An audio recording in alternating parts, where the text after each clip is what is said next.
This is the answer to a question from the person who asked, during your teenage years, did you have any other interests besides music? Well, before I became good enough at guitar for it to be interesting to me for 6 hours a day or 8 hours a day or 10 hours a day or whatever, when I was first starting to learn, it was kind of, it seemed like there would only be a couple hours of things to do a day or whatever, and at that point it seems like I used to spend a lot of time playing video games, but that stopped when that was at the age of like 12 or 13, but that stopped when I was 14, and I got a 4-track, and I was becoming better at figuring things out off of records, and as far as other interests, I guess I used to watch a lot of movies. I think I used to watch Blue Velvet a lot, and Eraserhead a lot, and Woody Allen movies, and John Waters movies, and who else? And I used to watch Clockwork Orange a lot. I think that's it, nothing else. Oh, I guess I used to read philosophy books like Nietzsche and Krishnamurti and Schopenhauer. But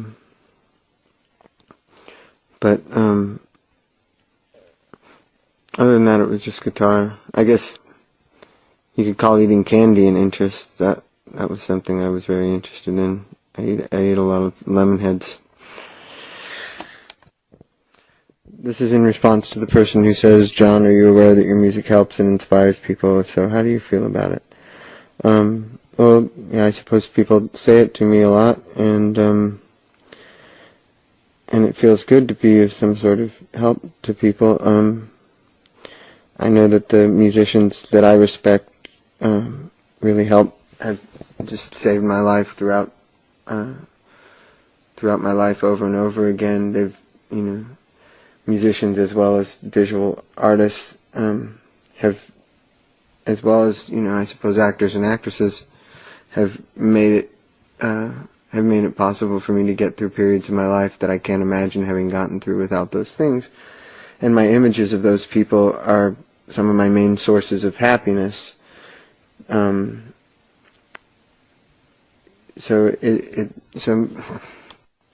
I'm glad that I could be of some use to other people, and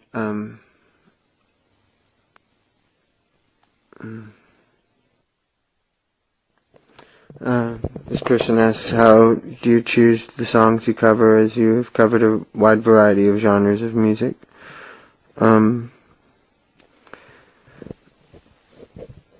I guess, one of the main reasons I play guitar and sing is just because I enjoy doing it, so, and because I listen to so much music that to do it is just, for me, what comes from being inspired by listening to music. I guess you're talking about the songs that I've covered in my live performances, because I haven't covered that many songs on record, at least as a solo artist. But I guess live in the Chili Peppers I also cover things. I really don't know. I guess different ones come about different ways. Big Takeover by the Bad Brains, which I did on my first solo record, was when I used to come home from rehearsal with the Chili Peppers in a taxi cab, when we were writing the Blood Sugar Sex Magik album, I got in the habit of singing punk rock songs to myself in a melodic, sort of slow way. And I would do this pretty much every day because I didn't bring a CD player with me or anything. I was just sitting in silence in the car, so it was my way of listening to music, was to sing to myself or sing in my head. And one that seemed to work really well was Big Takeover by Brad Brains, so I decided to do a version of it on my 4-track with a mandolin, sort of trying to do a sort of a Battle of Evermore treatment on it. And let's see, like, I guess when I sing things live in the Chili Peppers, something like I Feel Love by Donna Summer, which I was doing just because I really love Donna Summer, and I love those records so much, and Flea knew how to play that bass line, and so it seemed like a good idea to perform it. And in the case of all the songs that I did during my solo shows for the last record, they're just all songs that really mean a lot to me, and they were songs that were within my range of capability to be able to sing them. You know, I suppose sometimes I get ideas of songs, I get ideas to cover songs, but it just doesn't suit me or doesn't fit my voice or whatever. And sometimes it does. But I guess it's always just music that I love a lot. I guess some of the stuff that I remember covering was Bauhaus,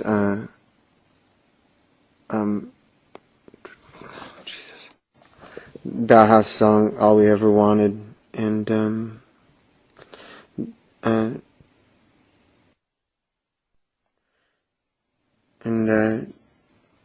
Joy Division, New Dawn Fades, and REM Country Feedback, and these are all just songs that really, I guess they especially meant a lot to me during a period in my life where I felt very alone, and I suppose as I was coming out into the world more, it felt good to express that part of me, which is actually also the same reason I write lyrics about the way I was feeling back at that time. The question is, what ambitions do you have for the future with your music and in your music with the Chili Peppers? I'm not really big on having ambitions, and I never have been, but I think you just mean if I have any plans, and I really don't have any plans other than in the immediate future. And I don't feel comfortable talking about it. I suppose this is in response to, is there anybody in particular you would absolutely love to make a song with, like you did with Tricky a while back? There are definitely a lot of people, but I enjoy being in the position of being a fan. It doesn't really occur to me, like I might like Stereolab or somebody, but the thought doesn't occur to me that I would ever do anything with them. I'm just a fan. I have worked with a couple of people recently who it means a great deal to me to have worked with. I recorded something with Michael Rother, who is my friend in Germany, who used to be in the group Neu and has made a lot of great solo records, and we've done some stuff together. And Eckhard Ehlers, who's also a German, he's an experimental electronic artist, and I think he's one of the best people making music in the world. So we've been doing this sort of collaborative thing, which has been really fun. And I suppose I'm just interested in taking it as it comes. Again, I don't have any goals or ambitions other than to make a lot of music. Okay. This is in response to the question: would you give us a brief summary of when the individual songs on Neandra and Smile were recorded? Unfortunately, I don't have a copy of Smile sitting around here, and but Neandra, As Can Be, was written while we were in the house where we recorded Blood Sugar Sex Magic, and recorded probably on a weekend when I went back to my house while because we didn't work on weekends. My Smile's a Rifle was while we were, that was while we were writing the record. Beach Arab was written when I was 16 years old, and it was originally written as a heavy metal song, and I did the version of it that I did on Neandra. Just went a different direction with it. That was also recorded probably pretty early on in the writing process of Blood Sugar. Big Takeover was also recorded during the writing. Curtains was, at that time, my only song I had written on piano, and that was written during the writing of it. Running Way Into You was recorded after I had quit the band. I think it might be the only song that was on this album that was recorded after I quit the band. I probably recorded it about a month after I quit or something. Mascara was while we were writing, and the day after I recorded that song, I met the Mascara Snake from Captain Beefheart and the Magic Band, and I think that's why I called it Mascara. I felt that there was some kind of connection between the experience of meeting him and the lyrics to the song. Been Insane was recorded during the writing of it. Skin Blues was recorded during the writing of it. Your Pussy's Glued to a Building on Fire was written at the house where we recorded Blood Sugar Sex Magic, and recorded on a weekend when I went back to my house.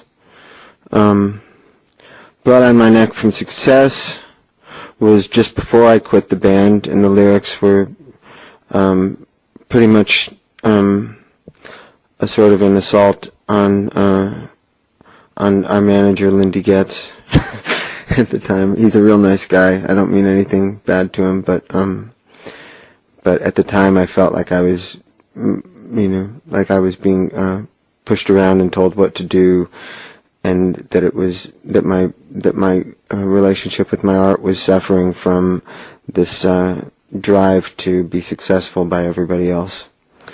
Tender Butter Blood Voodoo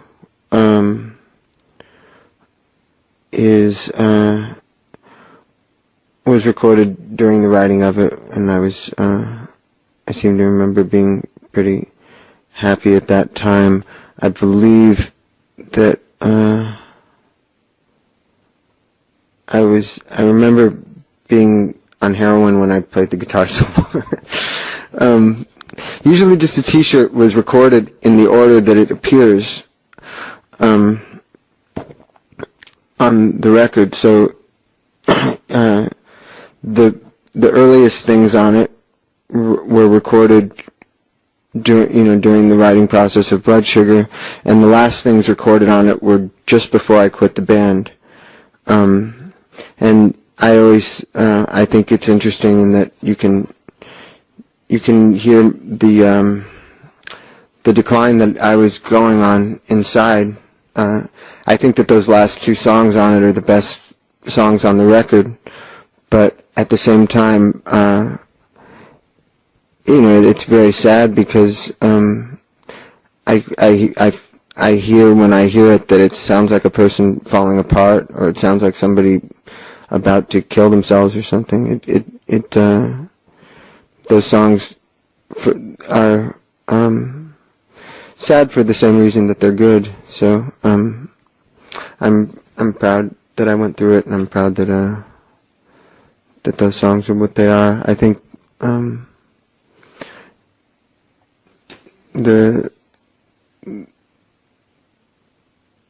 I would say that last song, I know at the time I thought of it as the direction that I thought my music could go outside of the band if I hadn't stopped playing music at that point.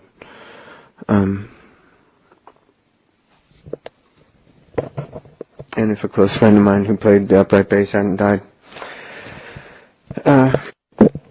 All the songs on Neon Trilodes were all recorded in my living room at 8505 Hollywood Boulevard, at Hollywood Boulevard and Kings Road in the Hills. yeah, everything was recorded in the living room. The film this is in response to the question, is there any way we could see the film by Tony Oswald about you, the one from which the cover of Neandra Ladesse is taken? Could you tell us about it? She definitely finished the film just recently, and it had remained unedited for a long time, but it was made at that period of time, around 1992, I guess, or 93, and I guess 92, and it's a film inspired by the ideas of Marcel Duchamp. That she was with me when we were touring in Europe for Blood Sugar Sex Magic, and I guess I was sitting there doing a lot of thinking, and she was always writing in her notebook, and she was coming up with this idea for this movie. And so I was playing Marcel Duchamp's alter ego, Rose Salavi, as well as somebody who pushes her out of a door with another friend of mine. The film was just shown recently at the Viper Room. They had a film night and they showed that. And I don't know if there will ever be any sort of a release of it or anything.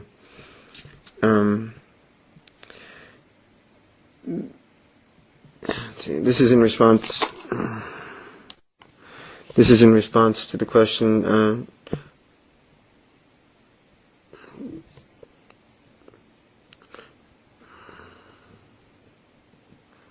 what bottle do you carry around during all the Funky Monks video, and why do you brush your teeth so much? That period of my life, which was the happiest time that I had experienced up to that point when we lived at that house, it was the first time in my life I'd ever brushed my teeth as much as I did then. I should have continued doing it after that, but that was probably the only time in my life I really obsessed on brushing my teeth, and I highly recommend brushing your teeth to anybody. It's the best thing to do, and you'll inevitably regret it if you don't. And the bottle I would carry around all the time is I used to drink a lot of coconut and pineapple juice, I think by Nutson's, and I also used to drink I guess that's the taste that I associate with that period of time of making Blood Sugar Sex Magic, was drinking that coconut pineapple juice all the time. And what else would I drink?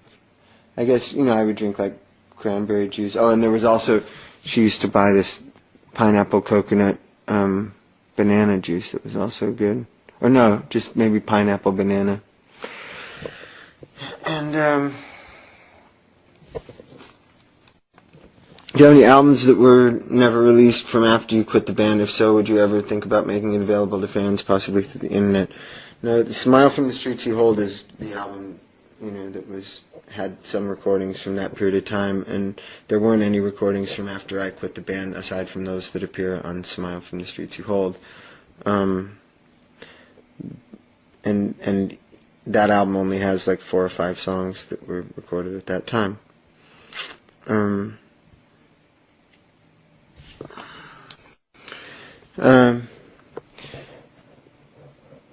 I find that I find that every time I listen to your music, I feel or experience something new. If you had to choose one band or musician that has had a similar effect upon your life, who would it be? I guess the people that stick out in my mind are Mark Bolan from T-Rex and Lou Reed and David Bowie. Those people and Iggy Pop as well. Those people seem to, and the best of the music that they've made has stuck with me since I was a kid, and I still am constantly getting new things out of it. As I suppose I do with anybody I like, but those 3 people really stick out. And I guess other than that, I just go through phases where this person or that person really has a big effect on who I am. Right now, as I've said, Peter Hamill from Joy Division and John Cale, and what did I say? Peter Hamill from Joy Division, Peter Hamill from Vandergraaf Generator, and Nico and John Cale.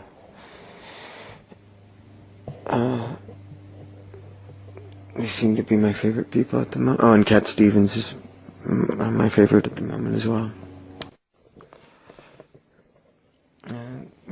Was wondering what the chances of the side project you, Flea, and Omar did ever getting released. We haven't done it yet, but it will definitely get released once it gets done. But at the moment, we've just had conflicting schedules and things.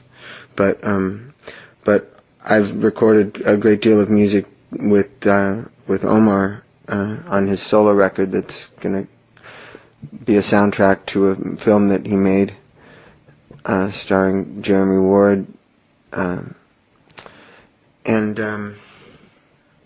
I'm really proud of that music. We've done some really mind-blowing music for that, as well as made some good recordings on this 8-track at his house that are also really good. But basically him and me and Flea just wrote 3 songs together while we were touring together, and we're going to record them hopefully sometime in April or May, probably May. This question was basically, do you plan on releasing an album with all the new material you were coming up with at the performance shows? No, we have no plans of making an album of those things yet, except for shows 3 and 4, which we did make a record of. But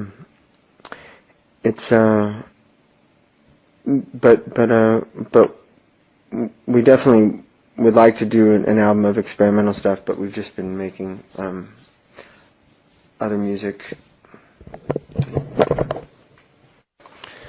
Since you recorded roughly 30 songs for By the Way, any chance you and the guys have ever contemplated releasing a double CD ever in the future? Well, we did contemplate making By the Way a double CD, which I actually think would have been a really good idea, but it was decided that we would just make a really long single CD.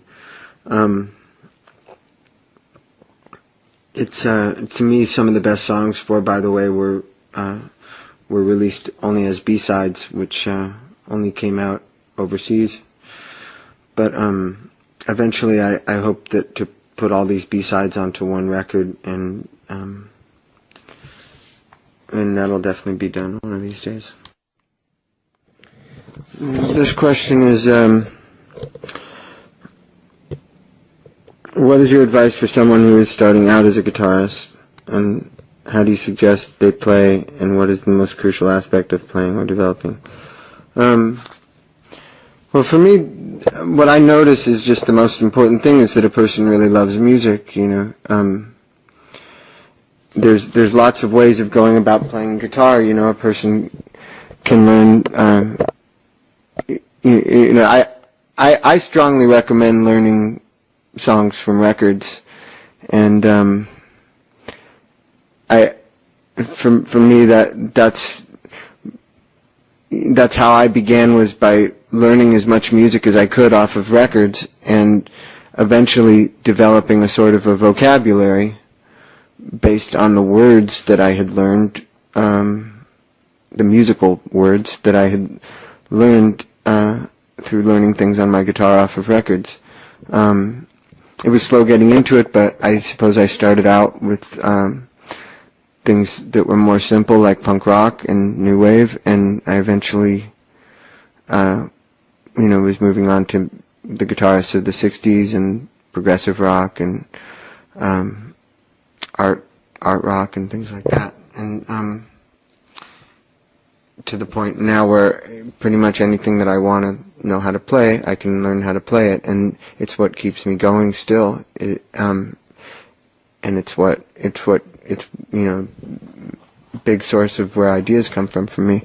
I also think that while a person can definitely go their whole lives without learning theory and things like that, I think that that it can be a mind opener, and I think it only closes somebody's mind if they're that type of person. I think if you use theoretical information the same way that jazz musicians like Charles Mingus or John Coltrane or people like that use it. A lot of the time you learn rules so you break them with finesse, you know. I'd rather break rules, you know, because I have some sort of an interesting way of breaking the rules rather than break them because I don't know what I'm doing. You know, for me, I like to see music in terms of color, and to me, understanding theory is just giving names to those colors, and once you've got a grasp on it, you can see all the different ways that you can bend those rules. And so I think it's a big help, and I'm glad that I learned those things when I was a teenager. But it's important to never get caught up in the physical aspects of being a guitarist, because while it's important to get your physical technique together, it's important to understand that this has nothing to do with music, and that music is only the sound of it, and music is not what it looks like when you play it on the guitar. And this is something that I couldn't get through my head when I was a teenager. It wasn't until I was about 20 that I had the, you know, realization completely, which, you know, people had said to me for years, but it had never really clicked in my head until I remember one day listening to Television's album Marquee Moon and just realizing that it was the sound of what was coming out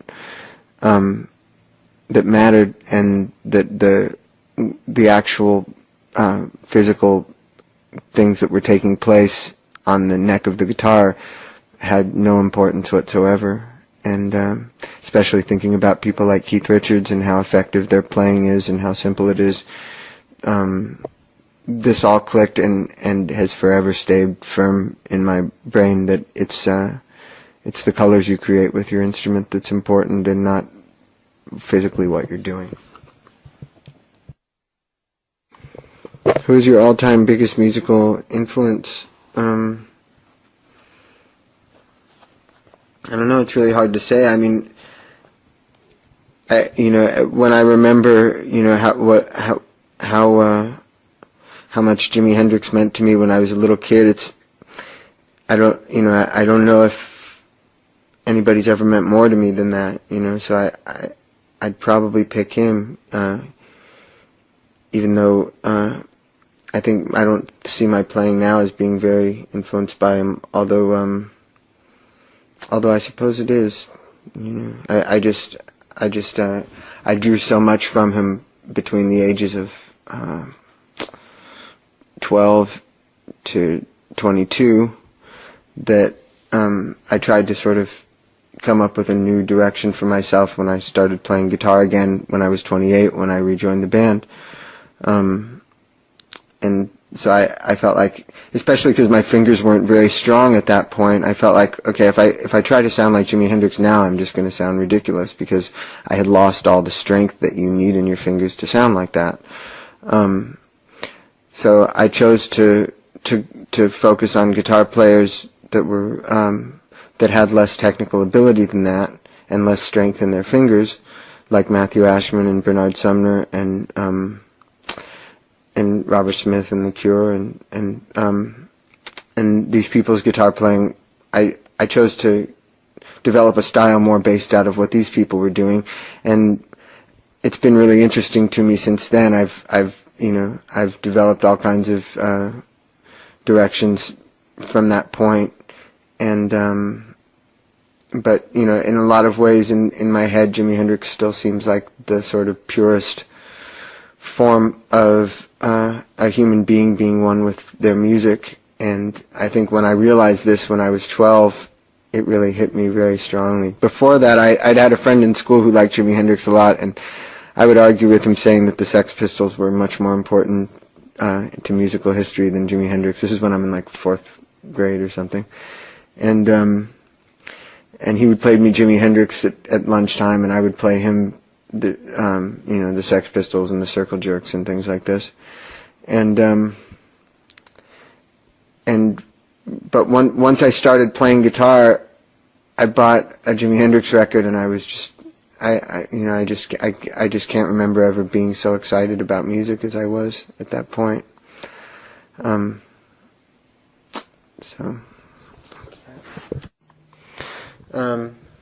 This question is, do you ever watch movies, read, or just see something and get inspired to write a song based on it? I think usually, a lot of the time when I read something, it finds its way into my music. I read a book about Aleister Crowley recently, and that definitely found its way into a couple of my songs.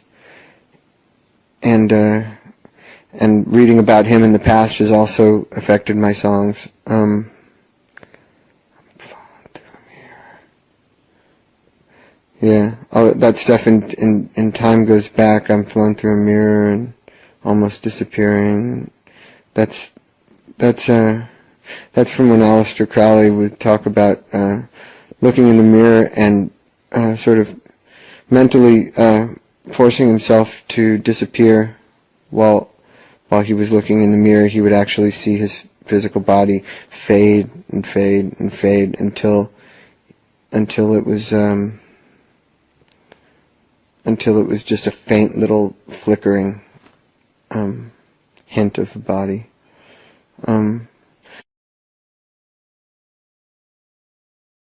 Into a line of one of my songs, or I'll just be writing a song and a certain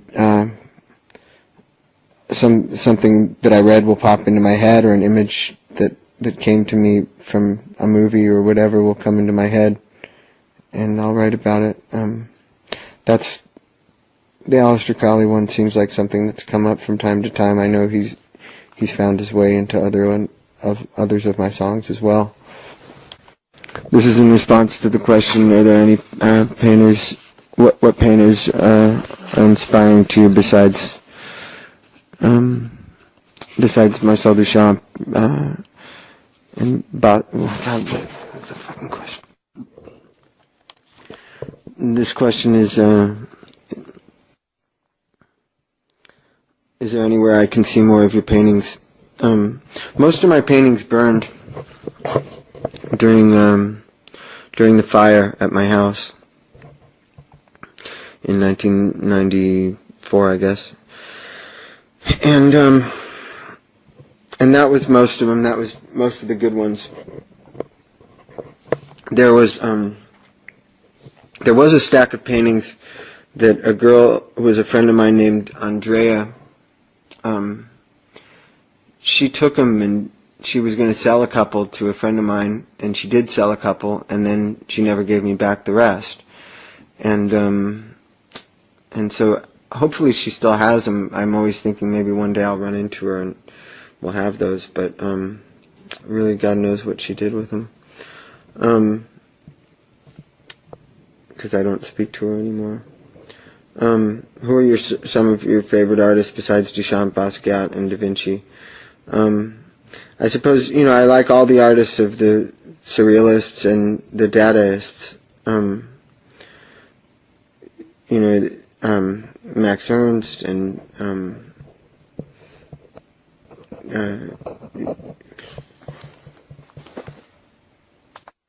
I like the Cubist painters a lot, like Braque and Picasso's early things, and I love Vincent van Gogh's things a lot. I love Cy Twombly, and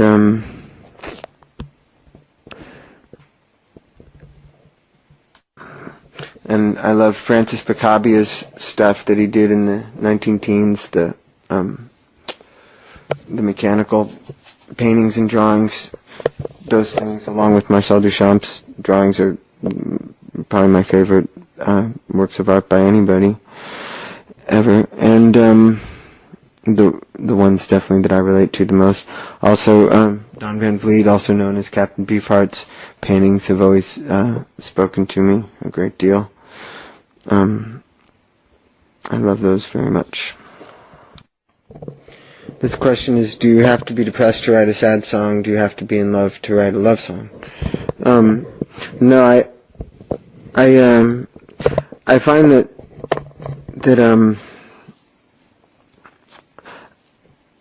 I get in touch with those kind of emotions very much just by being in a certain kind of state of mind. Like a song that I wrote called Dying Song, which is one of the sadder songs that I've ever written, was written just because I had just seen a Björk concert when she was playing here with a full orchestra, and the guys from Matmos and a person playing harp, and it was just one of the most beautiful things I ever heard. And I just came home and I sat down and just in that inspired state of mind that I was in, I just tried to write something that seemed on a par with that in terms of beauty. I was just trying to write something that was beautiful, and to me, sad songs are always the most beautiful songs. So you know, it's and also sometimes I would say when I write, I'm almost writing like an actor or something. It usually turns out that what I'm writing about is something that I felt at a certain point in my life. I suppose at the times in my life that I've been very sad, it was hard for me I wasn't able to write music, but now I write music directly from the state of mind that I was in at the period of life when I was sad, but I'm writing it now from the state of mind of being somebody who's in general very happy. I've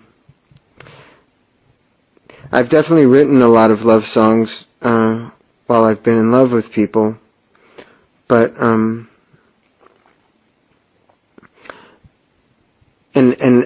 I don't like to pretend. So it seems like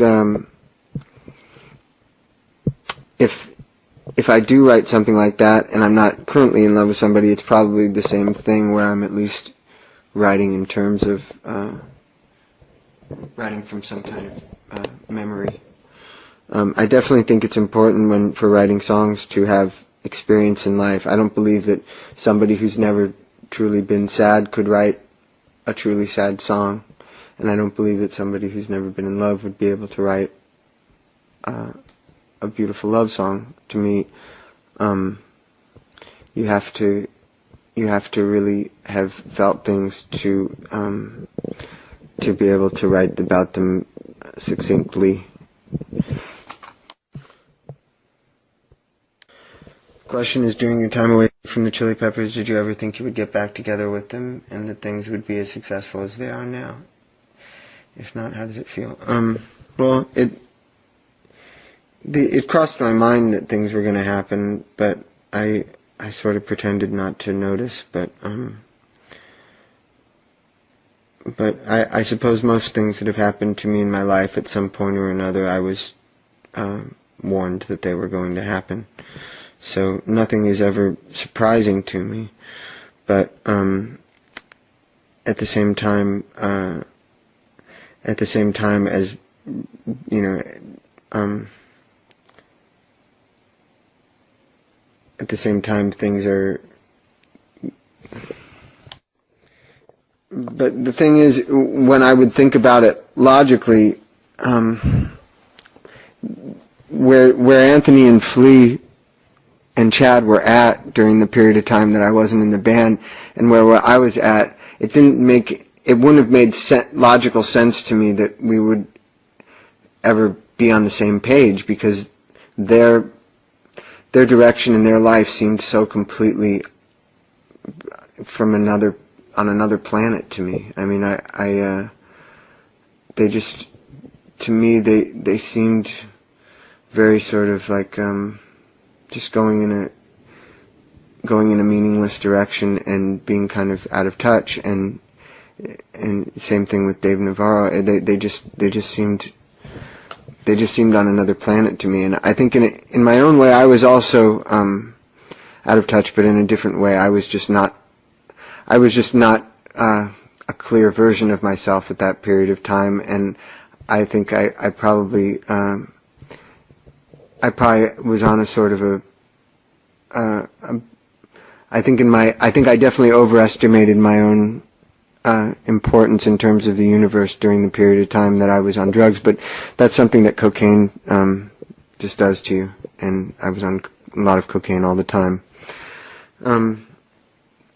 But I think once I stopped taking drugs, and once they were not playing with Dave Navarro anymore, we seemed to be on the same page of our lives at the same time, even though we had both been through all this other, we had both led completely separate lives for a few years.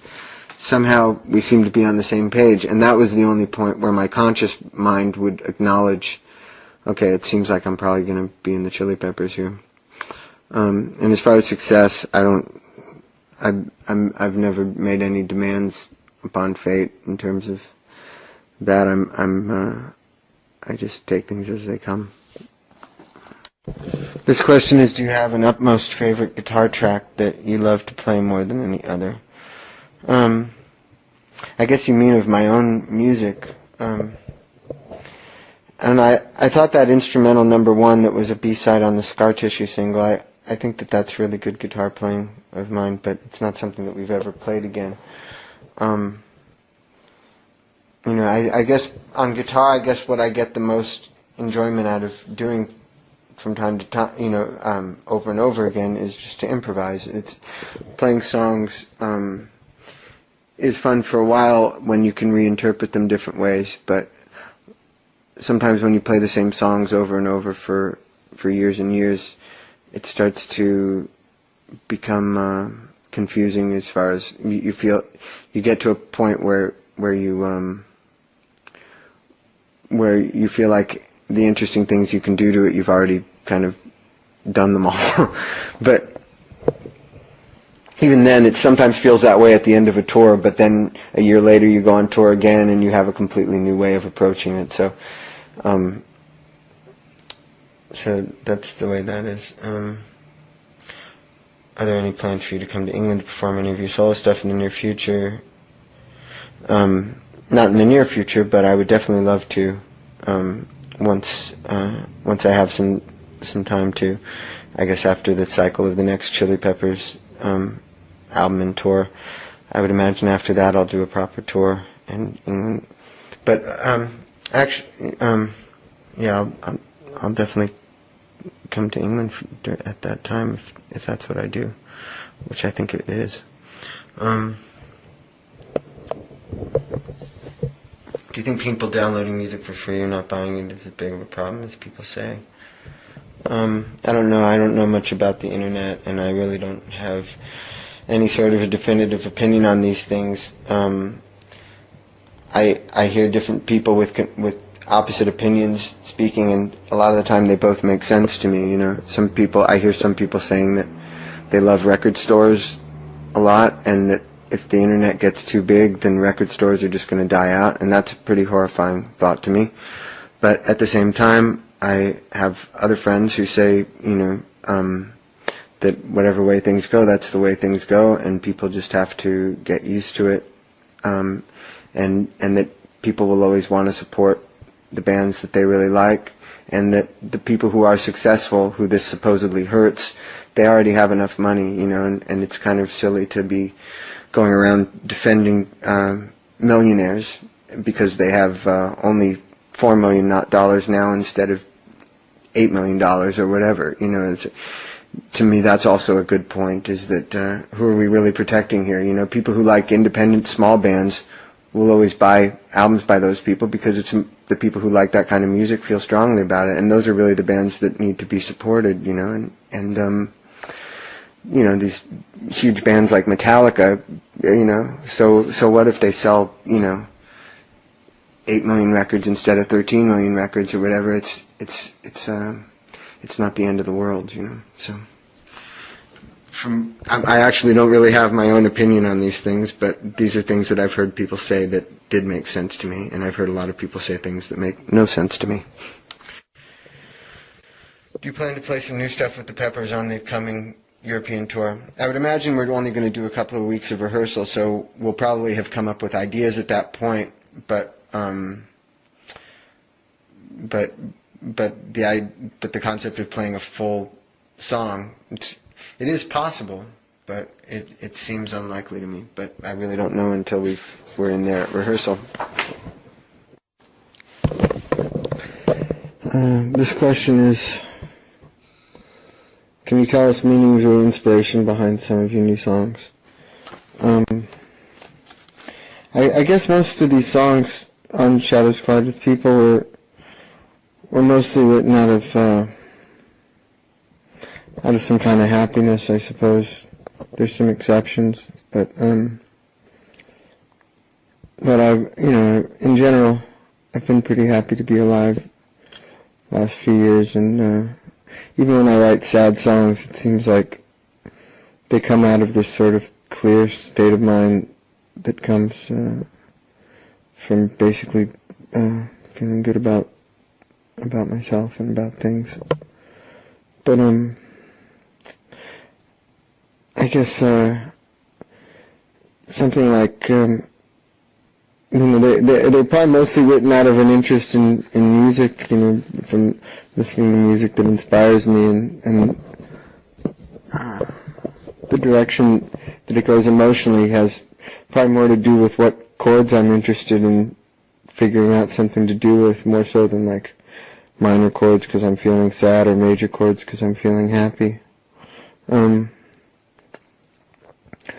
But I've, in my life there's been so much extreme sadness. I would say especially during the few years that I wasn't in the band, extreme loneliness or extreme sadness or just extreme complete disconnection from the world, that those emotions are still very much a part of me, and so I think when I write songs, those things go into them.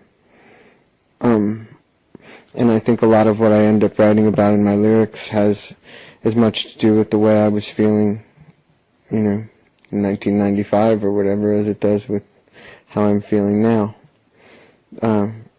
That time is certainly what gives it depth. The next question is, were all these songs written around the same time?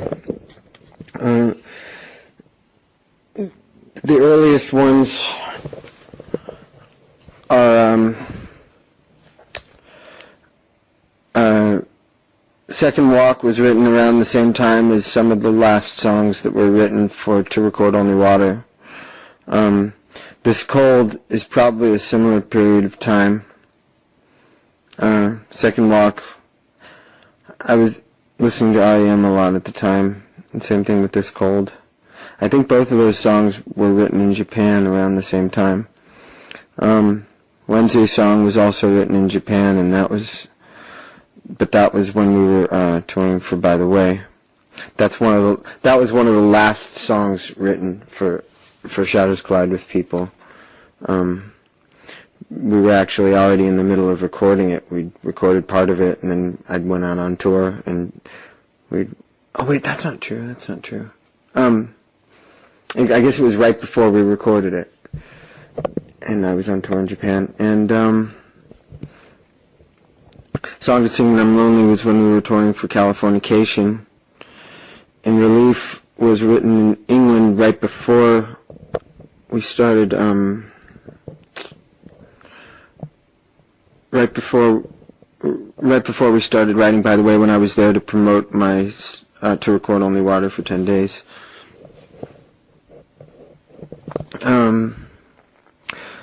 The rest of them were written, I can't remember what year it was, but I seem to remember sometime getting off tour sometime around September, having a couple of months of not much, and then starting writing a lot of songs around November, and then and then the songwriting continuing all the way up until making the record. There was a lot of, when you talk about the difference in emotion on the album, there was also a lot of songs that were much more sad than the songs on here. I actually tried to keep it in general kind of uplifting, but with the intention of having a good amount of variety regardless. But there's a lot of very sad songs that I'd written around the time that just didn't require drums, so that was the main reason why they weren't on the record. And those will be on an album at a later date.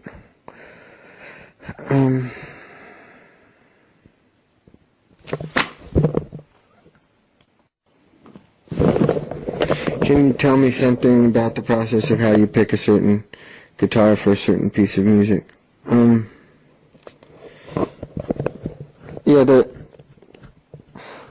I guess I've been a big fan of playing guitar along with records and playing the kind of guitar that the person who I'm playing along with is playing. So if I'm learning something by Robert Fripp, I'd like to play a Les Paul, and if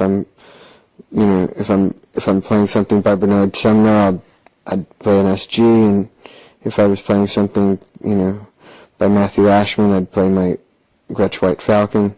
So you start to sort of associate certain styles of playing with certain guitars. I guess for me, the Jaguar is one of the more colorful guitars that I have, because the vibrato bar on it is the best one that I've ever felt, and you can make string noise from behind the bridge and from behind the nut, and there's lots of tonal differences, and there's just something about it that feels a certain way to me. It's hard to, it feels very purple to me or something, and I can. It's, for me, that's my most fun guitar out of all of them.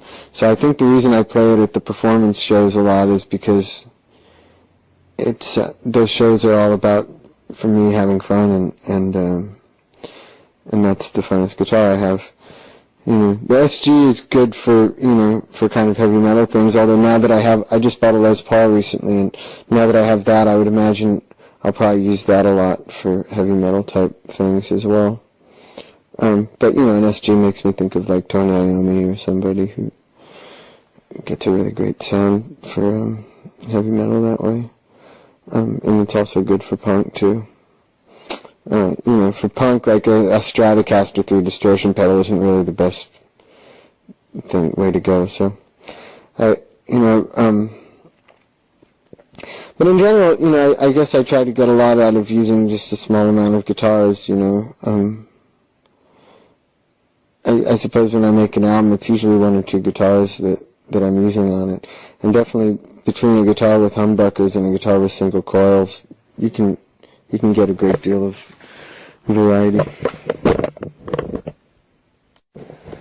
Somebody asked, what do I want? What did I get for my birthday?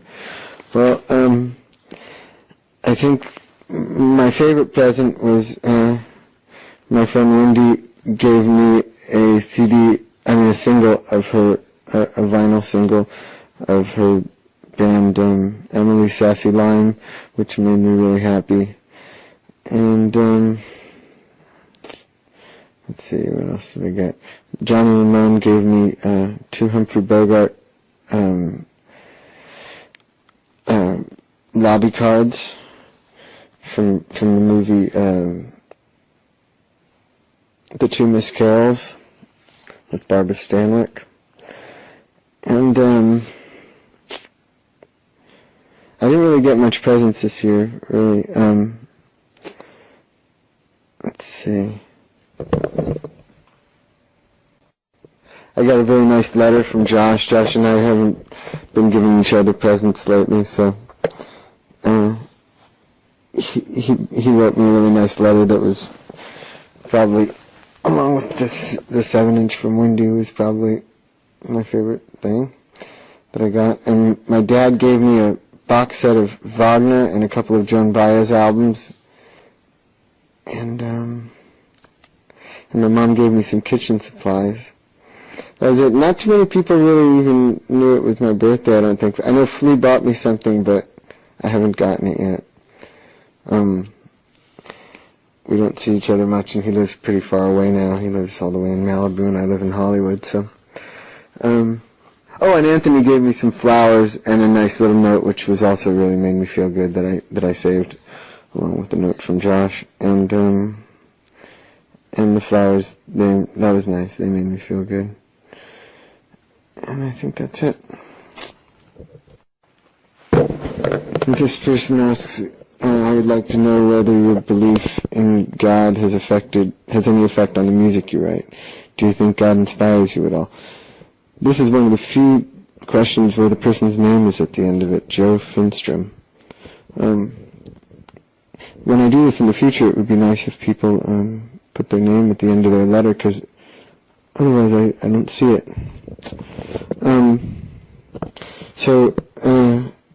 He wants to know whether my belief in God has had any effect. I don't believe in God or anything. To me, God is a concept that helps people, It's a concept that makes people more comfortable with being alive and with getting through life. And it's a concept which causes people to be more moral than they would otherwise, because there's this invisible sort of threat behind the possibility of dying and not going to heaven. And I think that's all really really good stuff, I personally don't need any kind of threats to be moral. It's always been just my nature to be kind to people and to do all those things that the Bible recommends that you do. I do them purely because that's the way I am. It's not because I'm afraid that I'm going to go to hell if I don't do them. And I'm like, if I'm sure if I felt a void in myself, or I felt some sort of need to search for some kind of meaning or something like that, then I would maybe I'd go after God, as a way to fill it, or as a way to find what I was searching for. But I'm not really searching for anything, and I'm really in amazement constantly at the world as it is, and I think it's incredible just exactly the way it is. And I think there's lots of other worlds that are incredible too, in different ways. And I'm just really lucky to be in this one, and I look forward to being in other ones in the future. And there seems to be obviously a deep intelligence that runs through everything, but I don't think of it as being one person or something. I just think of it as being the order of the universe. It's to me, when people say God, it kind of sounds like they're talking about one, person who invented everything or something. That doesn't make sense to me, and I don't think it ever has. But no offense, like I said, I mean in all sincerity that I really think God is a great concept to help people, and I think it does a really good job.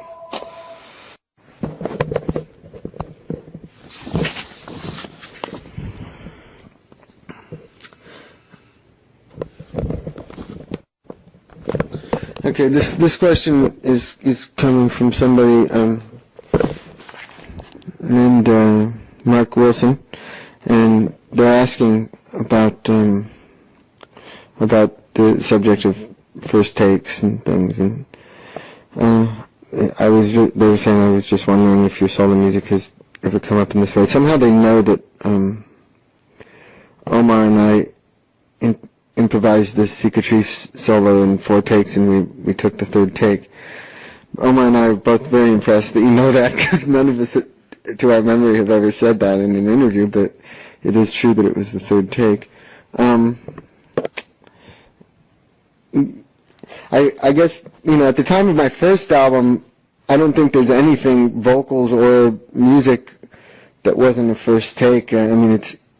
It was very unusual for something to not be a first take. And the same thing with the Blood Sugar Sex Magic album.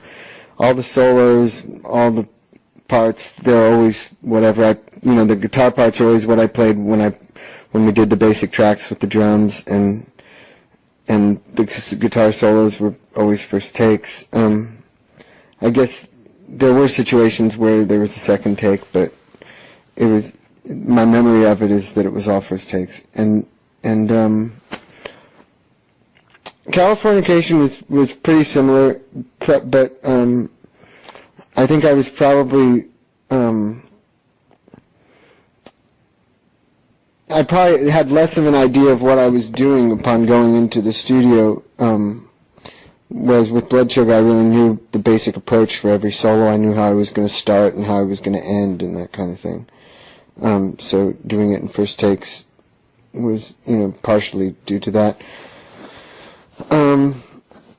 I guess on an album like By the Way, I was coming up with so many layered kind of guitar parts while we were recording it, because that was the only time where I would really have the opportunity to see how one guitar part would go on top of another guitar part and things like that. Sometimes I'd work things out when I was at home, but a lot of the time there was a certain amount of experimentation in the studio. So I think once I'm clear on what I'm going to do as far as a certain part, then it's the first take after that. But I guess on that album, it was a lot about coming up with parts that worked in some kind of a textural way against the music, rather than like improvising or something like that.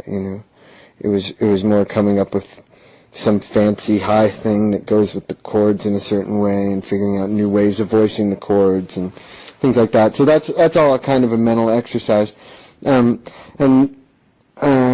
Shadows Collide with People, guitar parts that I played with the drums or the guitar parts that we kept and that kind of thing. And I guess with the solos for that one, I was doing a thing where I would just kind of play a couple of solos and pick out the best ones, and they were always, the first take was always keepable, but for whatever reason at the time I just wanted to have a few options and to just take a completely different approach for a few solos and just see which one's the best. So, so we would do like 3 or something.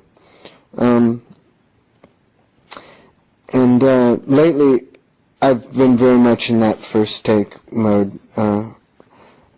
The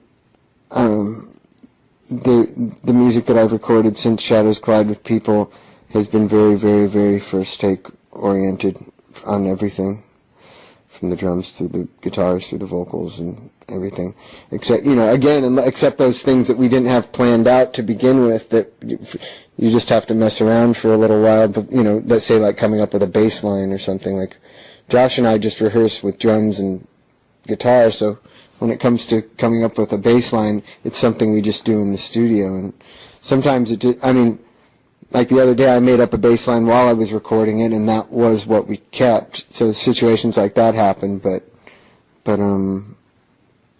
sometimes you got to fiddle about for a little bit. But I highly I think you're doing the right thing. To me, it's important to record quickly. To me, the best music happens quickly, and to me, the best periods of time for music, like in the 50s and in the 60s, and I think even a great deal of the records recorded in the 70s were all recorded very quickly. And to me, when you put that kind of pressure on yourself, I think it pushes you to be better, and it creates a kind of an excitement on the record that people who do take after take will just never have. So first takes forever. This question is from Amy, and the question is, what is the process you go through when writing a song? Do the words, melody, or harmony come to you first, or all at the same time? I would say it always happens a little differently, but in general the process is I'm either playing guitar or I'm listening to a record, and an idea comes to me, whether it's some sort of a technical observation I've made about the record I'm listening to, or a technical observation I make about some chords that I'm playing, or it's just I stumble upon something and it sounds good to me. And the second I get the notion that there's a possibility that it could become a song, I get my mini disc player, the same one that I'm talking to you right now through, and I come up with what I sing a melody over what I'm playing, more as just, excited about the chords that I'm playing, or maybe the melody was part of the original idea, and I try to think of I'm usually singing some kind of nonsense syllables, and then I find words to fit those syllables, and then I sing those words. I open up my notebook, take my pencil out. I never write with school pencils, and I also never write songs with pens.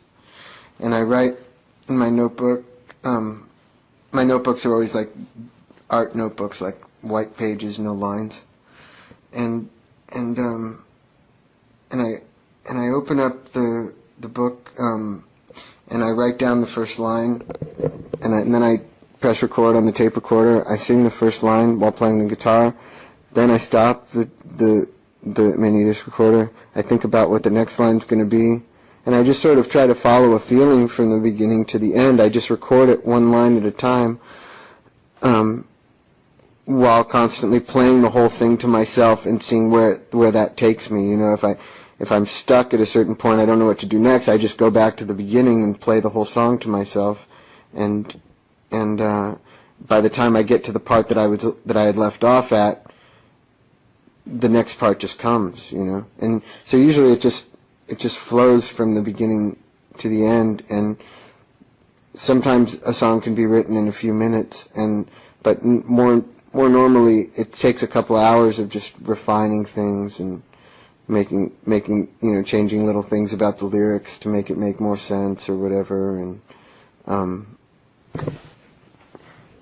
refining the melody and things like that, and also getting a grasp on how to sing it, because when you first come up with something, you're a little goofy on pronouncing the syllables and things like that, and you're not used to singing the melody, and you get more used to it, and the song starts to come alive the more you play it. And usually when I write a song that's really good, I know it's good because I just want to play it over and over. And the next day I can't wait to listen to it and to play it again. So those songs usually end up becoming better than others just because I play them more times, and the melodies start, and the way I'm singing it starts to really take on another life. So in response to the second part of the question, I guess it all comes to me at once, but it's pretty rare that the vocal melody or the words will come first in that moment. I mean, it all happens during the course of one sitting, but I think the first thing that sets it off is usually the guitar, or the guitar and the voice together.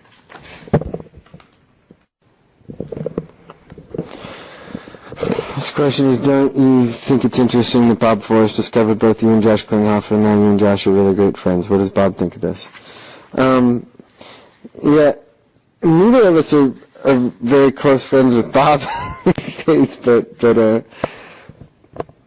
I wouldn't say that Bob discovered me. I guess it's partially true, but Flea was the first person who I came into contact with in that world, and he told Bob about me, so I guess that would mean that Flea actually discovered me.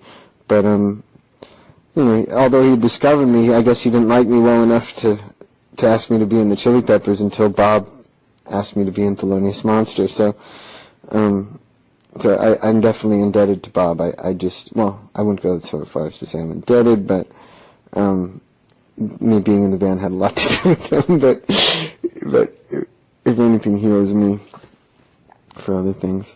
And I'm not really sure what I'm sure he's happy that Josh and I are friends. I really don't know.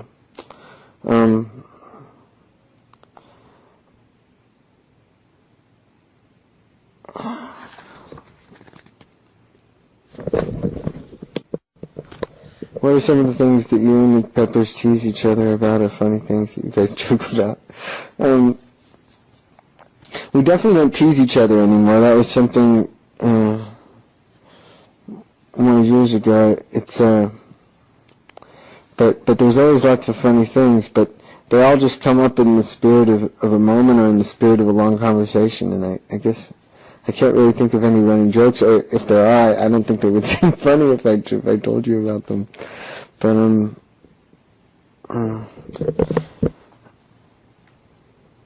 I have not written any music with Vincent Gallo, but we will improvise some music together in England on April 3rd.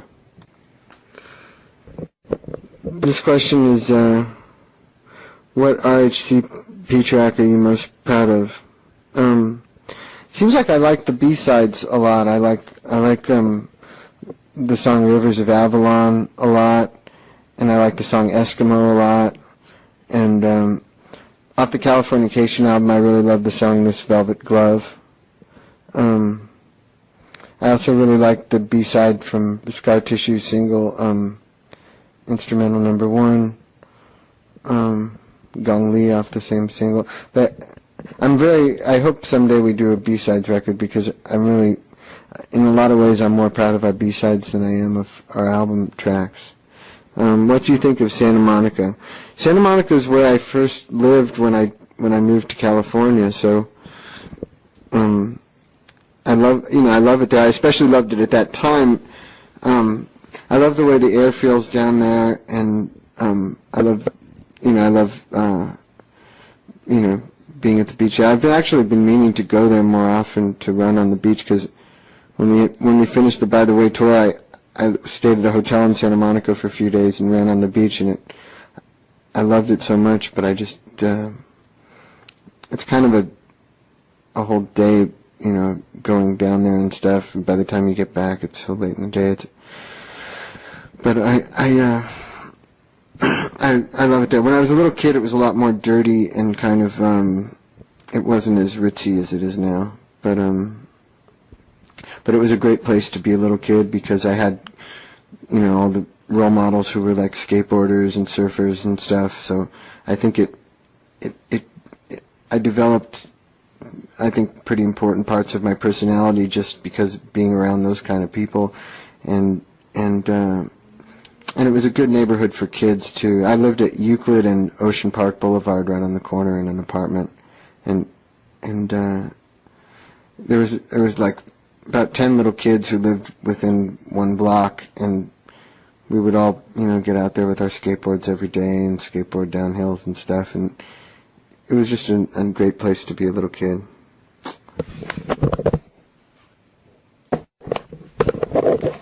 This person asks how my dipping into technical chord and harmony structures lately affects my songwriting process. Is it more formulated, or does it rely mostly on jamming and improv? My songwriting process doesn't really rely on jamming or improvisation at all, at least not on Shadows Collide with People. It does with the Chili Peppers, and it actually has in other situations, but not on this album. I guess for a while I was really getting into figuring out ways of using more intervals in chords and things like that, and this comes through in a lot of the music on By the Way and on Shadows Collide with People. Lately it seems like I've been again going back to trying to get more out of using pretty simple chords, or using unusual chords in a with sort of finesse, with just kind of using just one or two during a song. I've been just trying to get back into just creating melodies that have depth and music that has a sort of a simplicity to it. That was just using big chords and trying to get richness out of harmony like that was just what I was into at that time a couple of years ago, and it was a really good experience for me, and I recommend it. It seems like a lot of songwriters really have, a lot of the time songs come from simply just trying to figure out a way to use a chord that you've never used before, or that you just found out about, and that's definitely where a lot of the music on those two records came from.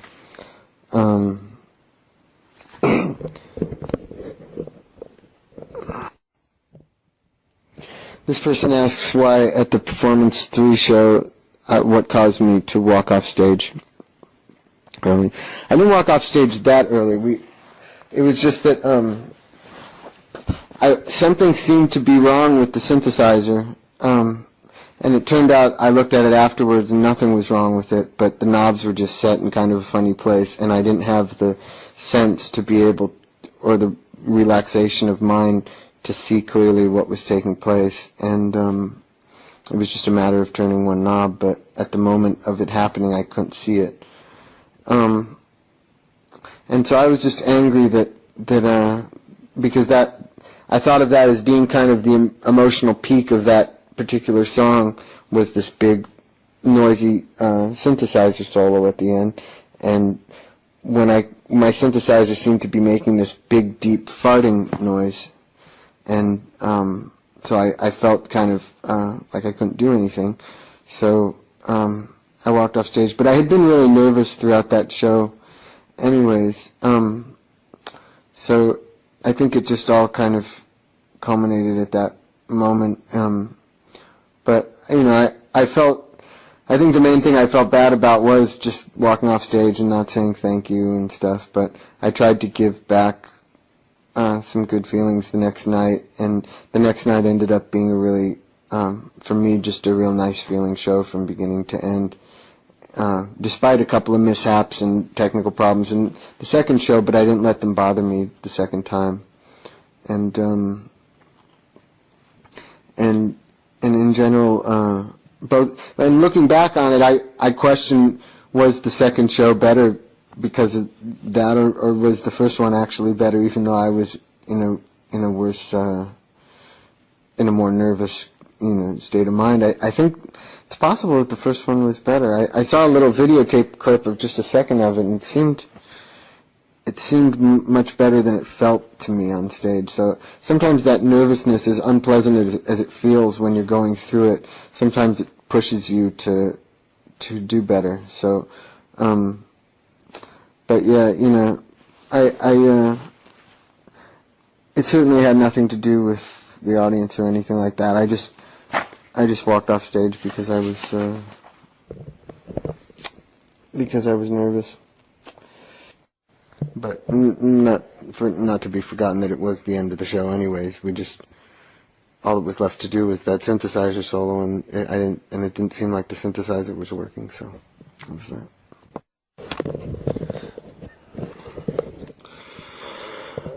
This person asks, they're happy that I've turned them on to Captain Beefheart and Mars Volta and King Crimson. So, they ask if I have any recommendations I want to make for anyone new I've just discovered or I'm getting into.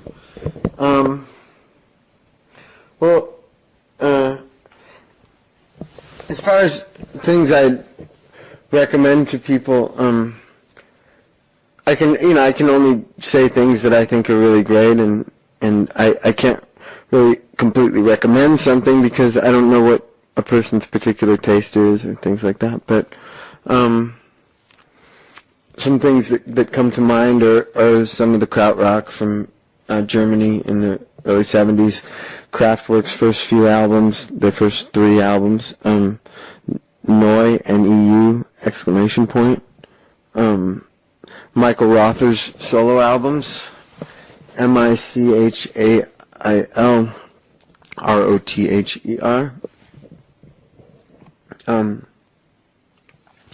There's a guy I like a lot called Francisco Lopez, who's an electronic experimental person. Eckhard Ehlers, E-H-L-E-R-S, which when you ask about in later question is, do I have any B-sides that are some of my favorites? And I like the one of us, it's called Tuesday Night in Berlin, with Eckhard Ehlers playing with us. He's playing his computer, and to me it was a really great live moment. I'm also really into the the progressive rock group called Van der Graaf Generator, and Robert Fripp from King Crimson plays a little guitar on a couple of their records. I've been really excited about them lately.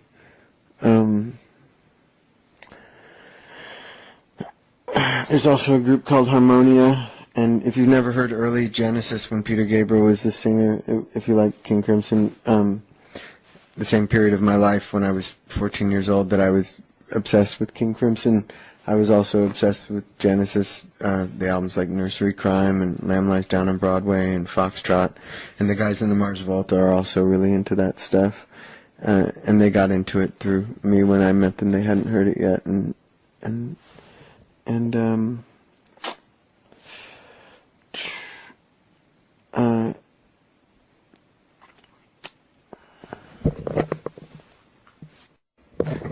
if you've never heard the Yes albums, Close to the Edge and Fragile, those are also really good progressive albums.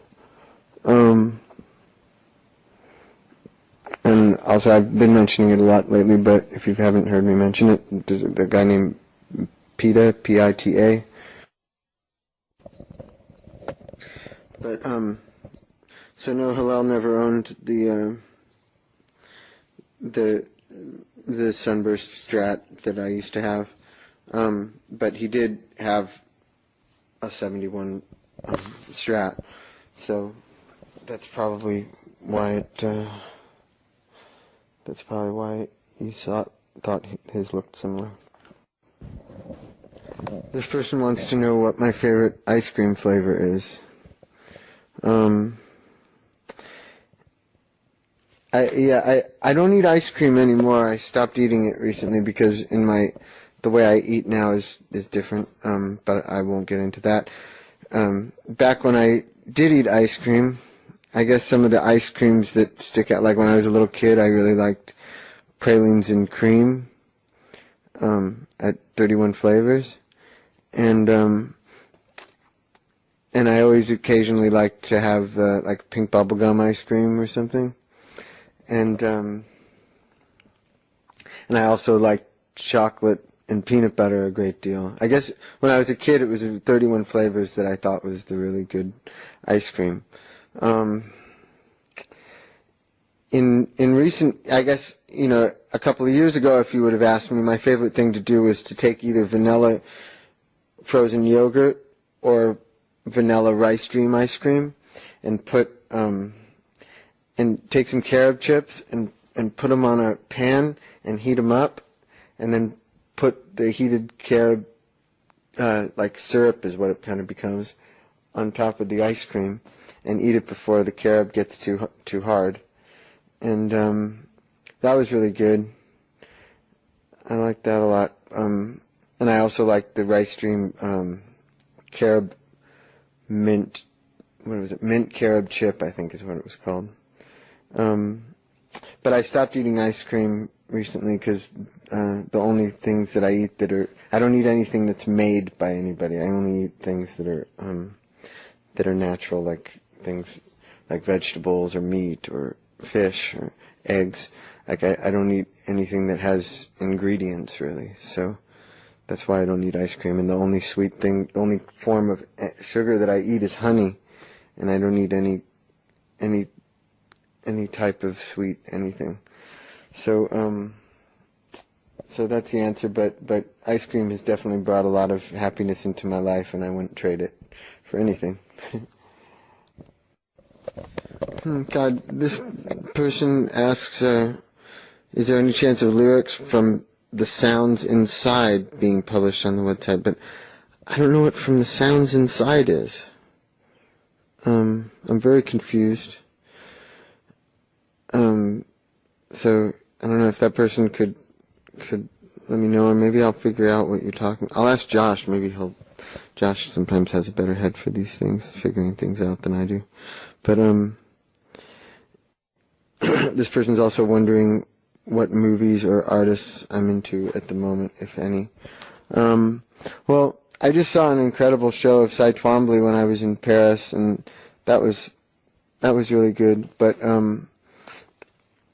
I really haven't been spending much time looking at art books or going to museums. Really, I guess I have a book of Diane Arbus photographs that I was looking at a lot about a month ago, and I saw a show of hers in New York, and that was really good. But for me lately, it's been mostly just listening to records over and over. I haven't been watching movies lately at all. I went through a period where I was watching movies every day, and I'm kind of relieved to not be going through a period like that anymore, because there's just, to me at the moment, there's just nothing better than just sitting here in my living room and listening to records and staring out the window. It's really like TV or movies. They just kind of make me antsy, or I don't know. They feel like, I'm glad. I think it's healthy that I'm going through a period like this, because I've been watching movies every day for, I'd been watching movies every day for like years, and I think I'm sure I'll go through a period again where I'm watching them all the time, but right now it feels good to just listen to music. So, but the last movies that I was really excited about were Godard movies and Fassbender movies, and Bergman movies as well. Ingmar Bergman. Those movies were the movies that were really exciting me a few months ago, right before I stopped watching movies.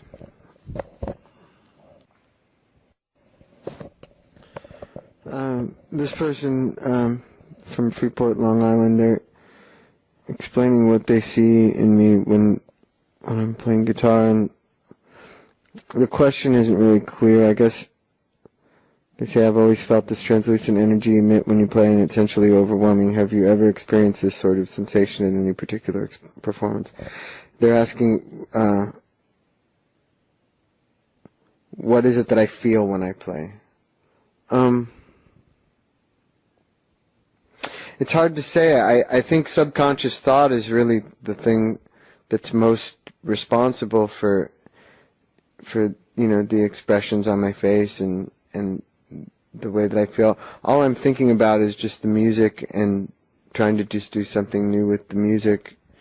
And I've definitely found that playing music really doesn't get anywhere unless a person is really lost inside of it emotionally, and for that in that sense I think I play music with the same part of myself that I listen to records with when I'm sitting here at home.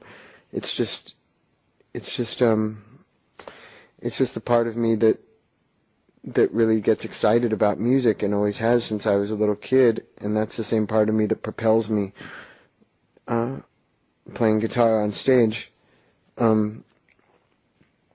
I think the things that make one feel so intense about music are things that one isn't conscious of, and I think that's the way it should be, There was a time when I started to become conscious of these things that work for us as our subconscious, and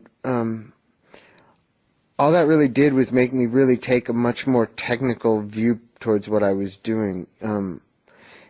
It made me start to be consciously sort of trying to play these games with light and dark, soft and hard, big and little, all these sort of combinations of things that do get us excited when we hear them in music, a verse being soft, for instance, and a chorus being loud or something like that. But you can't write songs or play guitar from any kind of a formula like that. You've got to just play from a feeling from your heart, and it can be interesting for a while, but in the end, trying to be too conscious of what it is that makes a piece of music great ends up just draining you of any desire to do it at all. So I try to just close my eyes and just let the darkness sort of guide me, and I find that the less conscious thought that's put into anything is the better. If I am thinking of things consciously, it's just using my own knowledge of music to sort of to create dimension and to create space and things like that. But the thing that propels the music to develop in intensity is all things that I don't understand, and I'm glad that I don't understand them.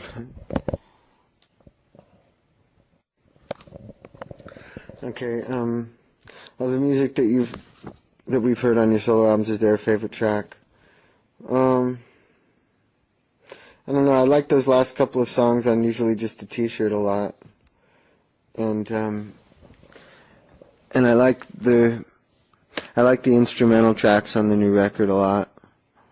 And I guess I like Omission a lot because it was just something that Josh and I did together, and it was just a nice moment between friends. I like the song So Would Have I from the Internet album, which is also a B-side for the Going Inside single. Now, this question I don't understand. Is Lou Bergs the writer Lou Bergs, or rather a being you've met somewhere? I don't know who Lou Bergs is. I don't know where you got that name. So, sorry about that. Do you think music is the key to the universe, or at least that as humans it's the only way we can understand it?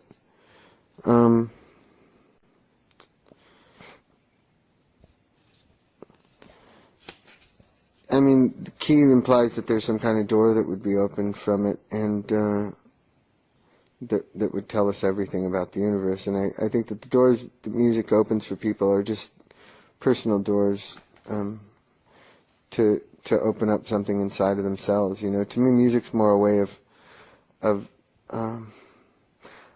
letting people discover what's inside of them, because the music that's outside before it reaches a person has no value at all. It's something that's in the air. But when it gets inside of a person, that's when it starts to mean multiple things and mean different things to different people, and that's really for me what it's been a key to for me, is just opening up so many doors inside of myself and getting such a deeper understanding of one's own ability to feel things, or to see colors inside, or to be able to sort of reassess one's feelings about the world around them, because for me it's pretty impossible to think negatively about anything about the world when it's the world that created it, all the music that's been created. Any pain or sadness or anything that's contributed to making the world what it is, contributed to making those songs what they are, and all that music what it is. And we're really lucky to live in a planet with so much music. We could be living in some bland planet that had no music, no movies, no books, just a bunch of people going around having jobs and things like that. And to me, that would be a really miserable place. You know, to me, music is what makes this world a really fun place to be. You know. They ask this because I've said that music flows through me from a language of spirits, so they were wondering if these spirits have the answers, and I'm trying to give them to the rest of the world. Well, they just have a certain way of thinking of things, that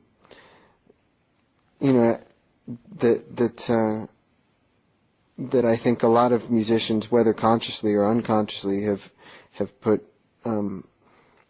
ideas from other realms into music, and they make the world seem bigger to we as listeners. I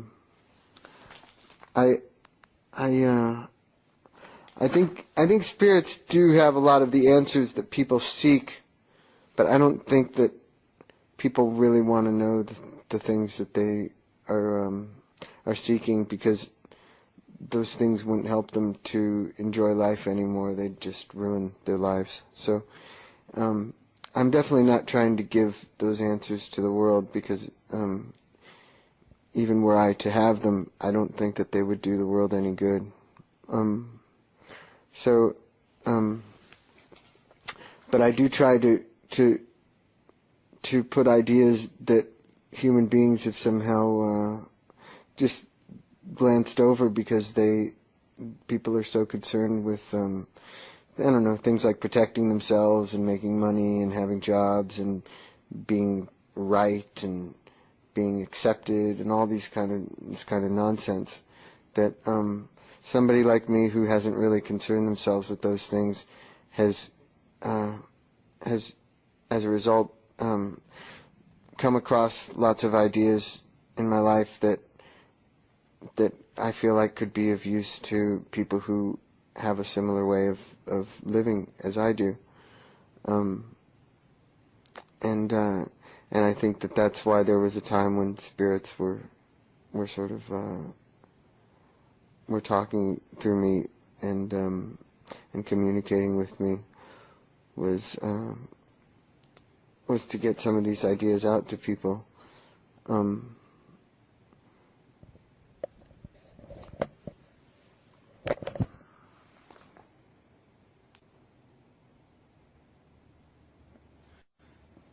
Question is, they say, I've noticed a few songs have a theme of rethinking your past, such as regret. I remember reading in past interviews that you weren't embarrassed about your heroin days, but are you feeling differently nowadays, as stated through these songs, or are you regretting something else?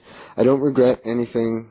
I haven't regretted anything for the last 5 years or so, but in 1997, there was a period of time where I was doing nothing but regretting all day long, every day. I was regretting to such an intense degree that I think I pretty much, what it came down to was I just regretted my whole life, you know. And to me, that's a pretty silly position to take mentally, is to regret your whole past, which is, it's just to wish you didn't exist, is basically what that is. You know, that's the logical extent of regret. You know, it's you know, that's taking it to its furthest degree. You know, and to me, any kind of thought that you take to its furthest degree should be something really interesting. You know, and just, you know, regretting that you exist is just meaningless. You know, so. The song "Regret" was really written in the spirit of nonsense, as a lot of my songs are, but as I think about it now, I think it probably has a lot to do with me just reflecting on that period of time where I was regretting everything, and hoping that the song sort of got across the contradiction in the statement, "I regret my past," because a lot of my lyrics have these sort of built-in contradictions within them, and the song, just to me, the sentence "I regret my past" is kind of a self-contradictory sentence. So there was definitely a time when I regretted everything, but my life could have never moved on, and I've noticed that people who regret things, the more time you spend regretting, as well as the more time you spend trying to protect yourself from the future or things like that, the more that the less you actually accomplish anything in your life, and the less you actually do anything that moves you forward. And to me, I'm just interested in moving forward. I'm just interested in doing as many new things as I can, and you know, it's also a form of egomania to sort of focus on yourself so much, you know. Like, for me, I'm more interested in things I can do, you know. I'm not really interested in, like, could my life be better, or could the past have been better, or something stupid like that. Like, to me, it's more important, like, you know, how many songs can I record over the next year, and things like that, you know. You know, I wonder how many people I'll end up recording on other people's records with, or things like that. Like, those are things that seem interesting to me, you know. What records am I going to buy at the record store next time I go, or something? I mean, these to me, focusing on the past is a waste of time, and it'll only slow you down, you know. And same thing with protecting yourself from possible bad fates in the future or something. You're just slowing yourself down. You're better off going ahead and not worrying about anything bad that could possibly happen to you, and feeling feeling that the past was exactly the way it was meant to be, and it never could have been any other way. That's always an important thing to get clear in your head, because from the beginning of time till the end of time, things will only happen one way. There's no forks in that road. The beginning of time to the end of time happens from one straight line from the beginning to the end. So, millions of people throughout time have thought of it as this sort of, as these millions of little forks in the road, but those forks in the road were just in people's minds. None of them, they never actually existed, and things only happen exactly the way that they were meant to happen, and no other way. So, to me, when you have this clear in your head, you don't end up thinking about regretting things in the past, and you notice that your life starts moving faster and quicker, and you start accomplishing more things the less you are focused on rethinking the past or in protecting yourself. The next question, the last question from Lucas is, what are the names of your cats? I don't have any cats, but I used to have cats when I lived at 8505 Hollywood Boulevard. They belonged to me and my girlfriend at the time, Tony Oswald, but ever since we broke up, she has the cats, and their names are Pinky and Seren Sonata. Seren Sonata came from Ensenada, which was the mysterious old man who taught the residents his theory of phonetics and music, and had a great deal to do with their sound. We were just always listening to the residents back then, especially the first few albums, like Fingerprints and Meet the Residents and Not Available. So we named our cat Seren Sonata, and we put Seren, S-U-R, just as like the surreal and things like that. And also another thing in terms of the whole thing about protecting yourself, bad and regret. I think that a lot of people, including myself in the past, don't do things because you think, oh, that's bad luck or something, or that's going to bring about bad luck or things like that. But I think the only thing, or definitely part of the formula of somebody having bad luck, I believe, is to think of doing something and then to rethink it and avoid doing it, or to do something else. The best thing is to just go forward and always do something when you think of doing it, and don't rethink and don't question what your instinct is, but just to follow your heart and to follow your instinct and to just move ahead. And when you have a thought, don't second guess yourself. Just go ahead and do exactly what you've intended to do. Just like playing a first take, in a guitar solo or something. You just roll with the feeling, and you don't stop in the middle of it and reconsider or something. You just play the solo, so.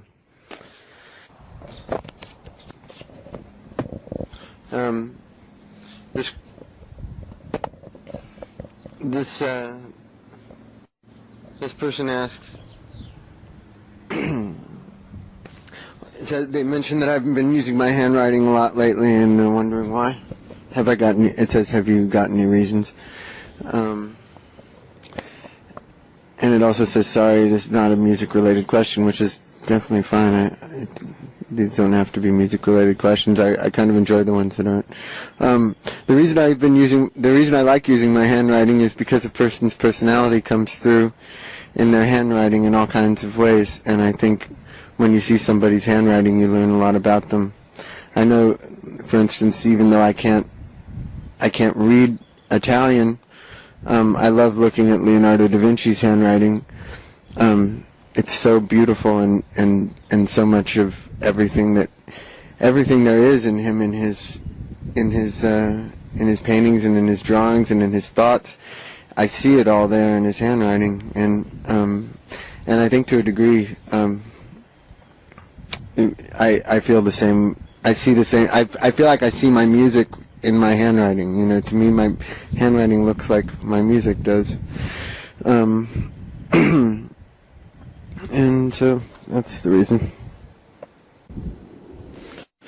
Okay, here's this question about why don't you play material from One Hot Minute?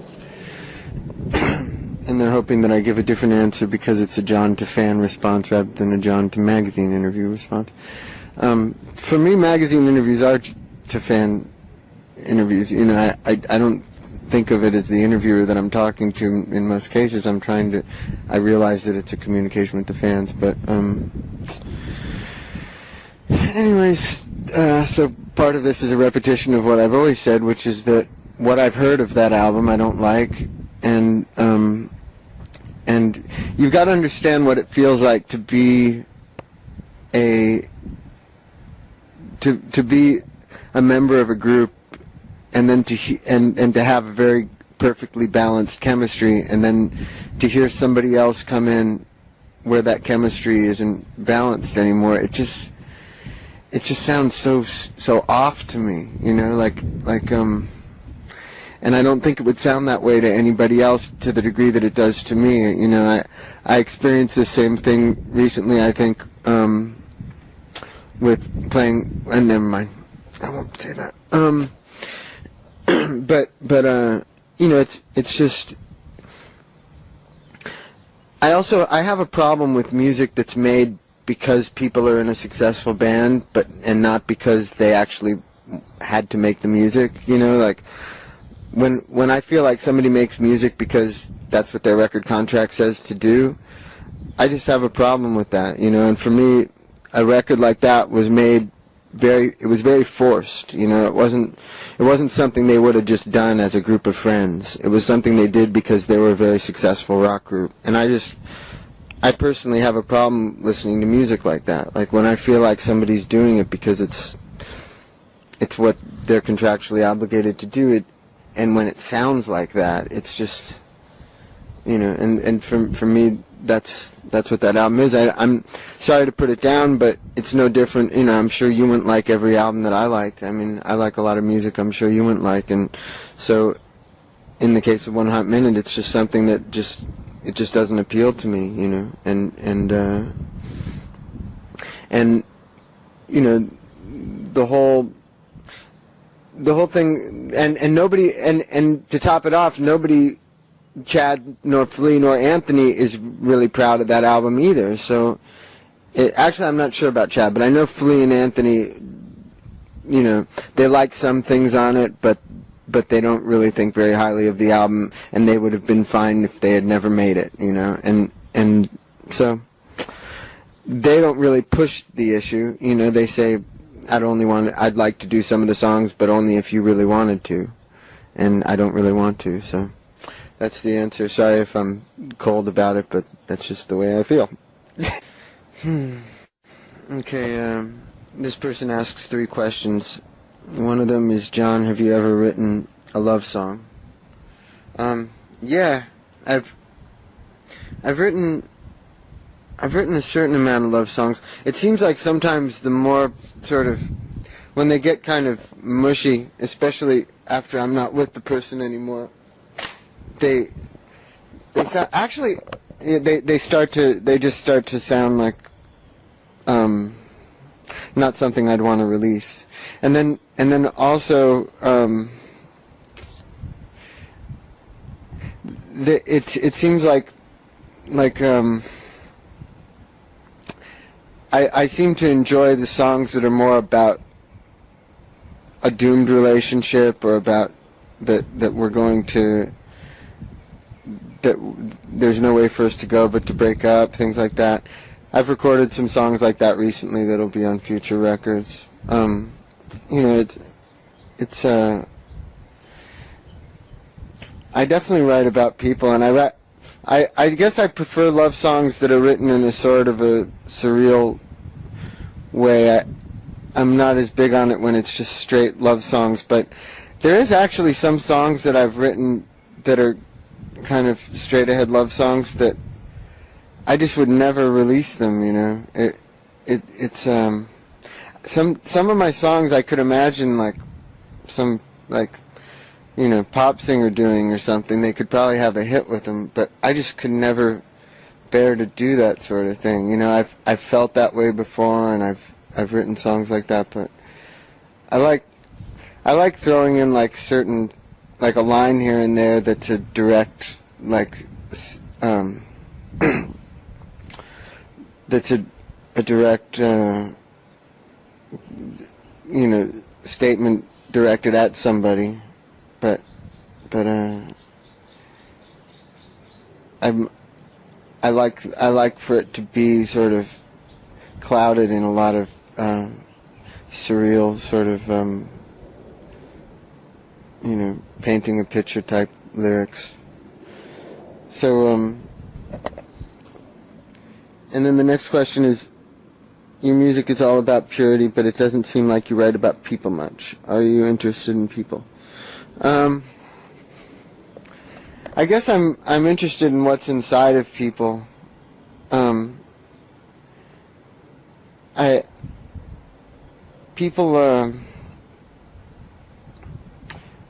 feel like a certain amount of my songs, I feel like, are letters to people. A lot of the time I'm trying to communicate things to people about outside worlds and things like that, or just things that I figured out from having such a big period of my life where I was going so deep inside myself that I ended up seeing things that I would have never seen if I was living in the real world all the time, like most people. And so I try to communicate these things through my words. So I feel like the whole reason for me writing words in general is, at this point, has a lot to do with communicating with people. But I suppose I'm not really interested in writing like lyrics about, like, you know, Jack Destry works at a bank and things like that, like, you know, or even really Beatles type lyrics where you're telling a story about this person or that person that works at the carnival or whatever. I'm not. I'm more interested in writing about what my own experience and what I've felt and the things I've seen, and I like doing a sort of cut-ups of my life where there's a thought from when I was 5 years old, followed by something I realized yesterday, followed by something I'm thinking about tomorrow, or something that I dreamed 5 years ago, or, you know, I like making songs be a sort of a collage of all sorts of different thoughts. To me, it's all really human, and I think in the music that I've made since the time of Shadows Collide with People, it just keeps going more and more in a raw sort of human direction, and but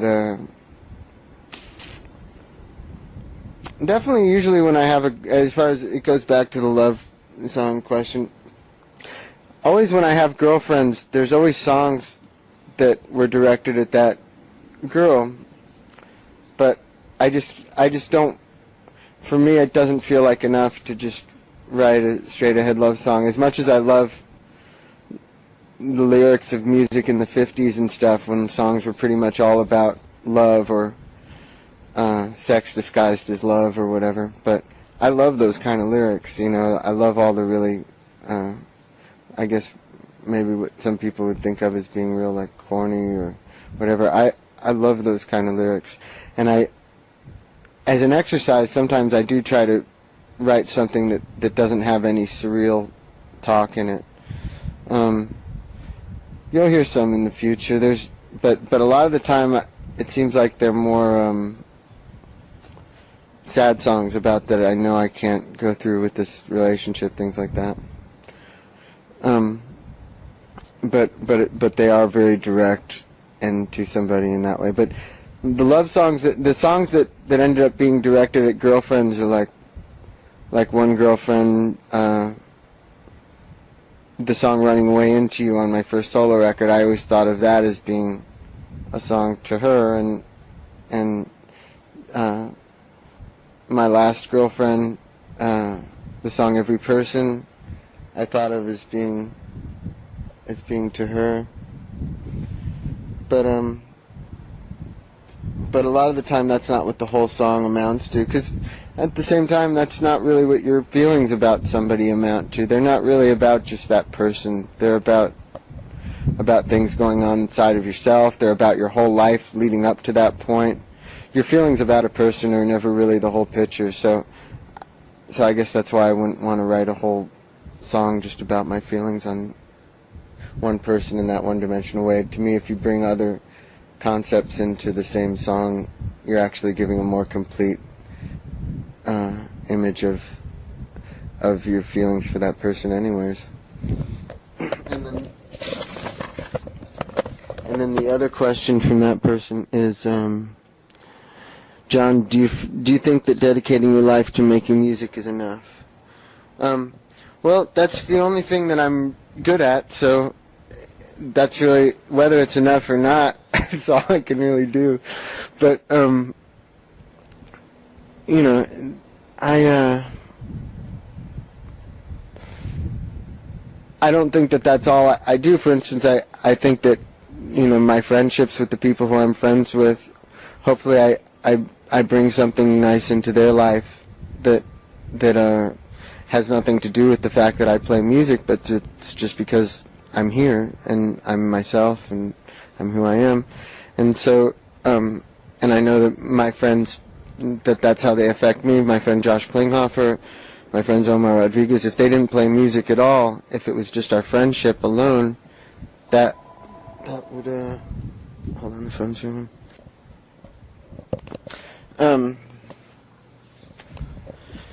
So even if my friends, you know, just our friendship alone, it makes a big difference to me in my life. And but it seems like I'm closest to people when we have that connection with music as well. Yeah, I guess you're talking about the possibility of, you know, dedicating my life to some sort of a spiritual quest or something, but for me music is that, you know, for me music's the closest to that I'm capable of or really feel like is my calling. I mean, you know, it's I feel like what I'm doing with music does other things besides just people buy the music and they hear it. I feel like just the creation of music does things to other planes of existence that, though we're not aware of them here, we're interacting with them all the time, and so I think we I think the people who make music are creating worlds out there and things like that, and so and helping, you know, you have certain factions of spirits and things like that who are working for certain causes, and you have other ones working for other causes, just like you do here on the planet, where some people are working for beauty and some people are working for money. And I think you have spirits, you know, doing the same, what's the equivalent of the same thing in their realm. And so I just think the more powerful the people who are really living their lives to make something beautiful, the more of us that there are, and the more beautiful what we make is, the more powerful those spirits are. And that's really, like, for me, that's the biggest part of my reasons for making music here. You know, it's definitely not, you know, to make myself successful or something. It's because my understanding of those realms was put into me during the 5 years that I wasn't doing anything, and I was made to see what's going on out there very clearly. And I just know how important it is for all of them out there who have helped me so much for me to keep creating as much as I can. So I'm just trying to do the best I can at it. And for me to keep my life simple and focused on one thing like that is the best thing I can do. There would be no point to, devoting myself to skiing or, any other kind of physical activity or any other profession or anything. For me, music is the spiritual quest anyways. This question is, do you ever listen to the band Fish? I still haven't heard them, but I met their guitar player, who was really nice. I'm forgetting his name now, but if I wasn't so lazy, I'd go over to my address book and look it up, because I know I've still got his phone number. They seem really cool. That I know he was telling me that they do the whole Talking. They did the whole Talking Heads album, Remain in Light, live, and they do that here and there. Like they'll play a whole album. He said they played the Velvet Underground Loaded album, and I thought that seemed really cool. It seemed really fun to do and fun to witness, and I certainly love the idea of people just going up there and jamming for long periods of time. It seemed like a really fun existence those guys have, and I've been, when he sparked my curiosity in it, but I hadn't really thought about it that much since then. But I suppose I should buy. He told me I should buy one of their live albums if I was to hear them, which I'm sure I'll do one of these days soon. I really liked him as a guy. He was really nice.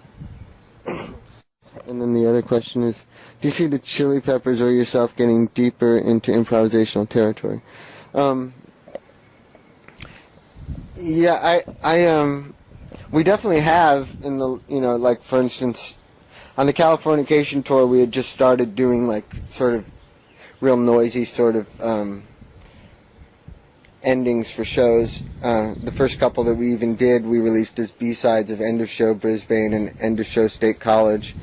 And,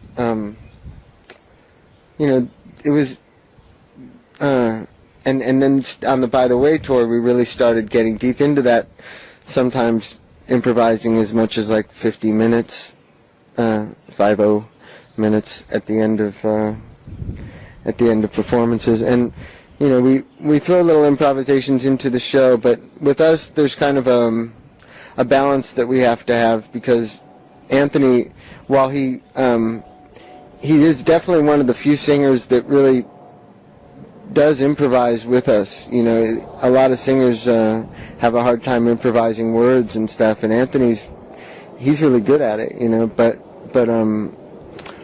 I guess, especially when it comes to improvising where there's soloing and a lot of intense interaction rather than repeating a groove, when the improvisation is constantly changing, sometimes it starts to become more instrumentally oriented, and at which point Anthony starts, whoa!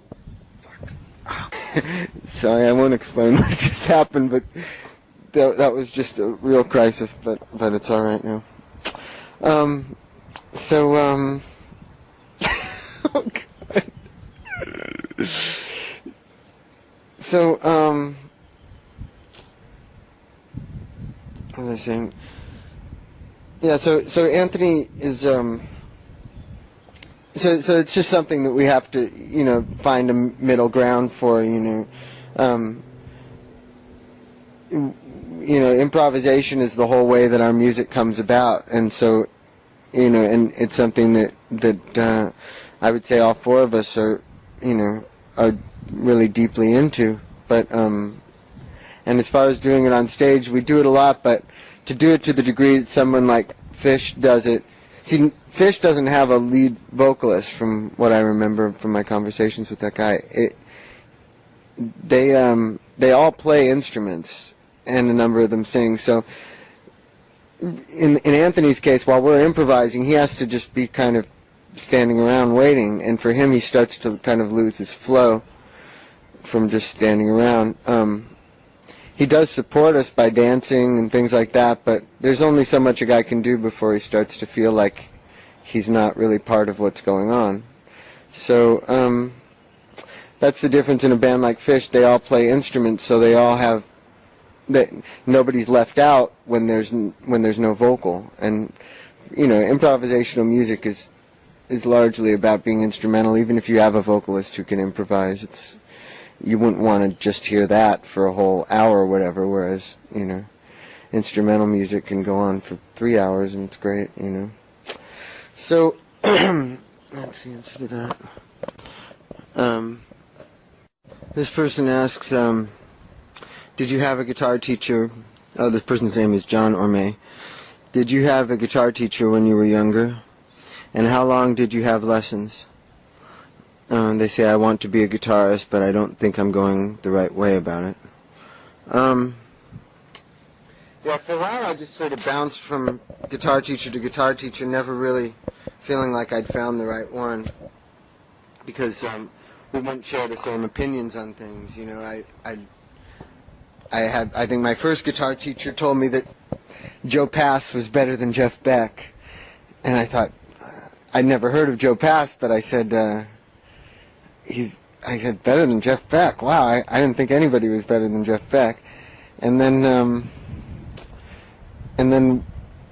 I saw a picture of Joe Pass, and I and I realized, like, all right, this guy's not better than Jeff Beck, or this guy's just speaking on a different level than the way I'm thinking of music, because for me, music had a lot to do with the excitement of rock, and this guy was talking about a jazz guitarist. So,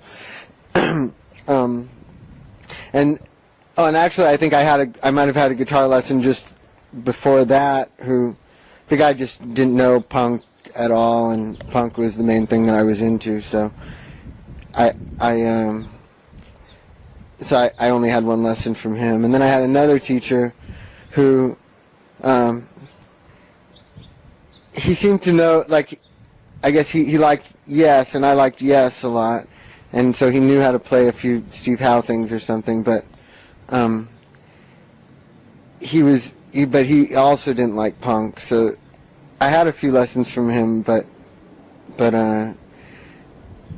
he just wasn't good for me all the way around. Then I met this guy named Mark, who he had played in a band that Nina Hagen had that she broke up shortly there before they ever went out on tour or recorded anything. But Pat Smear, the guitarist of the Germs, was also in this lineup with him. So this guy played guitar with Pat Smear at one point, which to me was a very impressive credential, even if they hadn't actually ever made a record or anything like that. The fact that he thought Pat was a good guitarist, for me, automatically, like, made him really cool. And then he had made all these recordings that I really liked at the time, and his full name was Mark Medcalf, and I guess he's made recordings under the name Mark 9. I've never followed any of his recordings. I liked what he had done, these demos that he had done around that time when I was taking lessons around 1983, 84, and he was really a good teacher. And a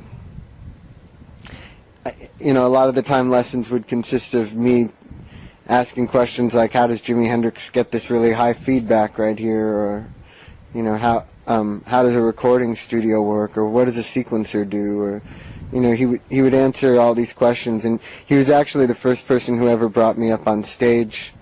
We played his band Underworld, not the same Underworld that's called Underworld nowadays, but he had a band called a sort of a psychedelic, a modern psychedelic band, I guess I would call them, called Underworld, and they played a gig at the Lhasa Club in Hollywood or in LA somewhere,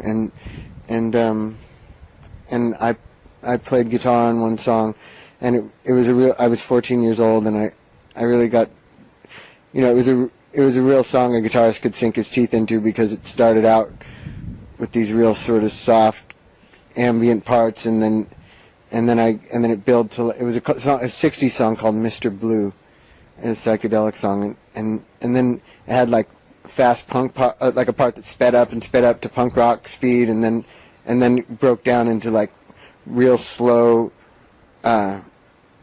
real slow drums with me doing lots of feedback and stuff, and there was like 2 long guitar solos, and it was really a great way to start out performing, and I just looked up to him a great deal. And he kept raising the price of lessons, so eventually my mom said we didn't have the money to pay for it anymore. And then he was kind of when I joined the band, he gave me his advice on what was wrong with my playing when he saw me live, without me really asking him what was wrong with it. Or, he started like acting like we were in the middle of a lesson, and it was kind of weird because he auditioned for the Chili Peppers when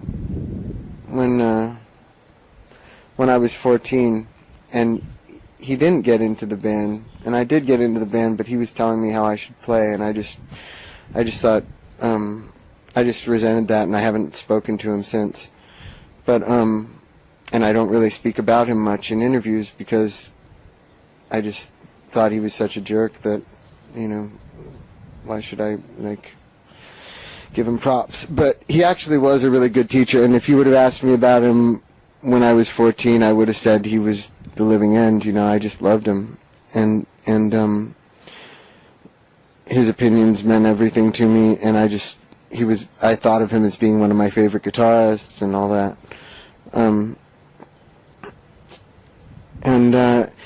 I think it's great if you can find a guitar teacher who's really who really thinks along the same lines as you in general, or who you really respect not only as a teacher but as a musician.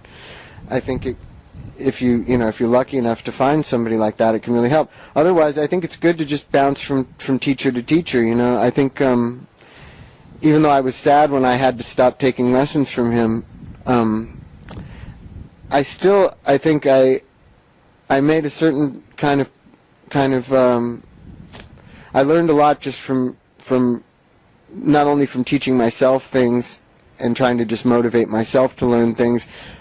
Like I actually spent a couple of years just focusing on the stuff that he had taught me, just learning it better, just getting it deeper into my head.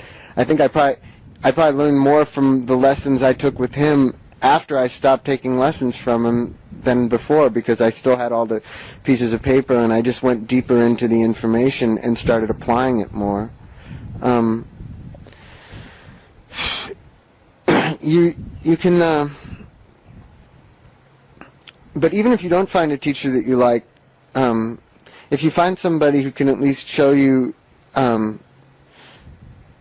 if you want to go this direction, if somebody who can show you chord theory and explain how what the intervals are, and maybe even understanding how to read music, to see the way music is written on page really I think is a real healthy thing for your brain.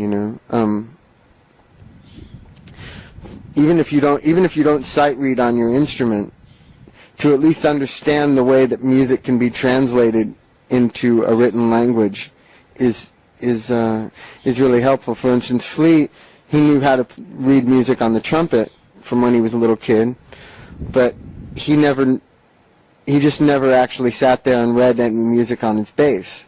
But the fact that he knew how music was written would help us in our songwriting a lot, because when we're explaining rhythms to each other, we can say, it's a dotted eighth note followed by a quarter note or something. We can speak that way to make our ideas more cemented into each other's heads, and it just helps. It's the language of music, so it helps to know how to write it.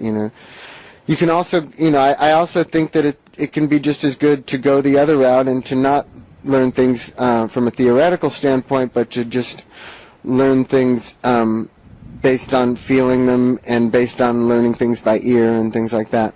For me, that the kind of guitar player I wanted to be. I wanted to just be able to have no limitations. I wanted to be able to do whatever I wanted to do, whatever I was interested in doing. So for me, that meant being able to do all these things, reading music as well as knowing theory, as well as learning things by ear, as well as just playing by feelings. You know, I mean, it's always playing by feelings, but a lot of the time I think the understanding theory and all these things can help you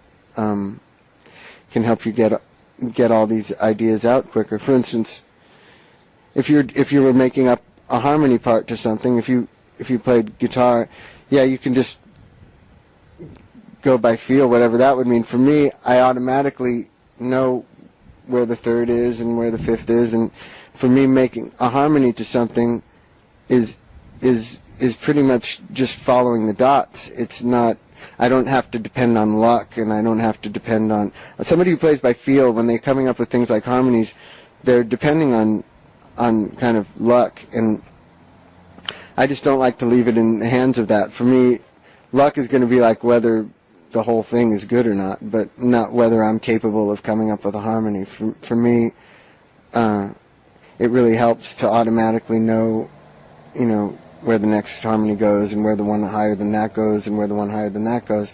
And I wouldn't be able to do that if I didn't know theory. So I recommend that strongly, and I also just recommend spending your time just trying to learn things by ear, and that means starting with whatever's the simplest kind of music that you really like, whether it's, you know, the Ramones or the Bay City Rollers or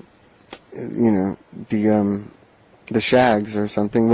Whatever the simplest thing is that you like, that's the stuff you should be figuring out first, and you should, you know, gradually work your way up to eventually being able to learn the most complex things that you like.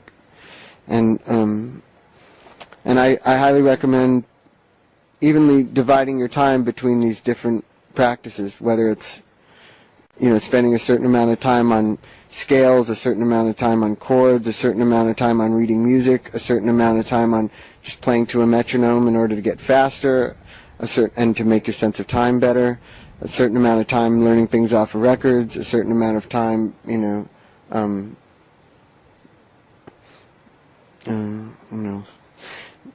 jamming with people, you know, a certain amount of time recording, you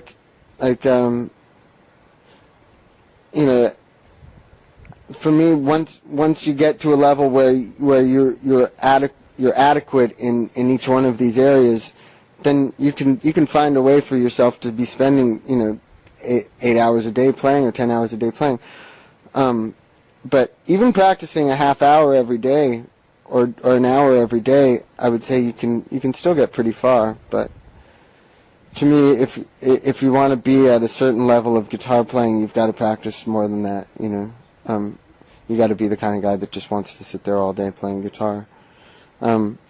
But it just depends on how high your sights are set. You know, like I said, I think a person can make a lot of progress if they just make sure they do it every day. Like, for instance, I'm in the process of learning mathematics right now, and I don't, because I do music so much, there's actually a lot of days I don't even do it. But when I do it, you know, I do it like an hour and a half, sometimes as little as a half hour.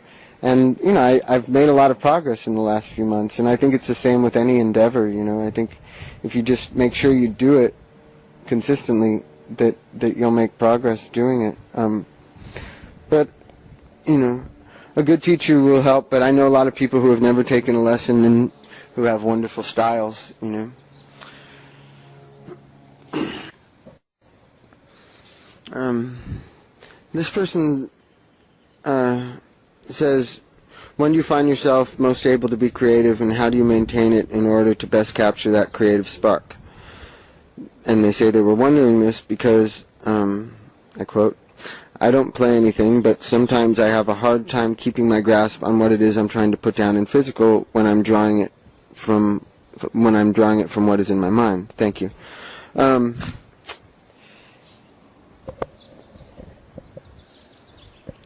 Okay, as far as when do I find myself to be most able to be creative, it's just basically when I'm alone, you know. Unless I'm being creative with other people, if if it's playing with a group or jamming with a friend or something, or recording with a friend. But as far as writing songs and really translating whatever I'm seeing in my mind, there can't be anybody talking on the phone in the background or washing the dishes in the background or anything like that. I have to be in silence, by myself, because in making music, the process is basically you're sitting there and you're hearing music even though there's no music playing, and then and it's your job to put it into the air, And I think in your field with drawing, it's the same thing. A person who draws, they see something even though there's nothing in front of them, and then they make it their job to put it in front of them. I guess in as far as when from what I've read about people who draw, like somebody like Leonardo da Vinci, he really made it his practice to really be able to as perfectly reflect what he saw around him in the world as he could. And I know somebody like Van Gogh did the same thing. And for me, these artists are the sort of people that a person should be taking their cues from. And these people, they would sit there and just draw tree after tree after tree, and draw, landscape after landscape. And Leonardo da Vinci would sit there and draw as many kinds of noses as he could think of, or as he would see around him. He'd sit there at a cafe and just look at different people, and he could draw 1,000 noses and not draw 2 of them the same. He had it broken down into there are this many types of noses. He knew exactly, and he had a big list of exactly how many types of noses there were, and then within that, I'm sure you have subcategories of other kinds of noses. This is in his notebook somewhere or other. I can't remember where, but for me, you've really got to break apart reality into these subdivisions, and for me, only this way are you really going to be able to translate what you see in your head, because your brain will start to have a sharper connection with what is what the visible is. When you just look around, you're taking in too many things subconsciously. You're not conscious of enough. So unless you're drawing everything you see around you all the time, you can't really expect to be able to see something in your head and automatically understand the technical ramifications of what it is that you saw and be able to translate it onto a piece of paper. You just can't expect to do it any more than I could expect to turn around right now, look at the plants sitting behind me, and expect to be able to just draw them. Things appear in your mind too quickly, and you've got to have a certain sort of technical foundation to be able to really grasp them clearly enough when you get these little glimpses of them to be able to put it on paper, So that's why for me with music, I sit there and I learn every type of guitar playing that I can get my hands on, I've got to change the battery. Yeah, so that's why I've spent so much time learning things off records and things like that, is because if I get an idea to write a sad song, I've in my lifetime learned probably thousands of sad songs that I have as a basic template for understanding what it means to write a sad song, and what your options are, and what the various directions that one can go are. And when I hear a sound in my head, or I hear a melody in my head, I know immediately what the technical process is to achieve those feelings, because I've seen feelings like them before in a technical form. So that's my recommendation to you, is to just draw everything in sight. And I think don't expect to be able to draw everything that's in your head right away. First you've got to just draw the things that you see around you. This is from somebody named Matt. They basically just want to know if I will do a tour for some album in the future. Yeah, I'm by the time the Chili Peppers finish the cycle of our next record, I will have another few albums out, and by that point, there will be a lot of music to choose from. And Josh and I have already been talking about the concept of putting a band together and actually, doing a real proper tour, of which England would definitely be a lot of it because we both really love it there. So that's definitely, it's something that's definitely eventually going to happen. It's just a question of when the Chili Peppers cycle of next album then tour happens. Right now I've just been spending all my time recording, and we could have done a tour, but we thought we'd do these. We've been doing all these experimental shows here in LA, and we just wanted to record as much music as we could, and which we've recorded a lot. This question is, can you tell me something about the process of how you pick a certain guitar for a certain piece of music? I already answered this question, sort of, but I'll try to answer it a slightly different way. Sometimes the guitar that a person plays is what dictates the piece of music to begin with, But a lot of the time it's just a feeling, but there's such a subtle difference between the guitars that I've really used up to this point, with the exception of the White Falcon, which I would only play a White Falcon on something that didn't really require much bending strings or much vibrato or things like that, because I have really thick strings on my White Falcon, and so I play it on something that would require that thick string sound. But as far as the Telecaster and the Stratocaster is a little thinner. My Telecaster is a little. This isn't always this way, but in my case, my Stratocasters are both a little thinner than my Telecaster. They're both very similar, but the Telecaster has a little thicker of a sound. So if I want a clean sort of a sound, but I still want it to cover a little more of a sonic range, then I'd play the Telecaster. If I want it to be smaller, I'd play the Stratocaster I have with the white neck, and it just depends on how.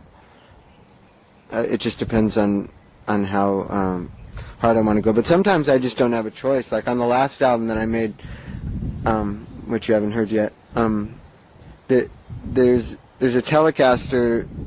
The Telecaster is what I was hoping I was going to do everything on, but my Telecaster ended up having really bad intonation when we were in the studio. We were noticing that it was sounding out of tune when I would play up around the 7th fret.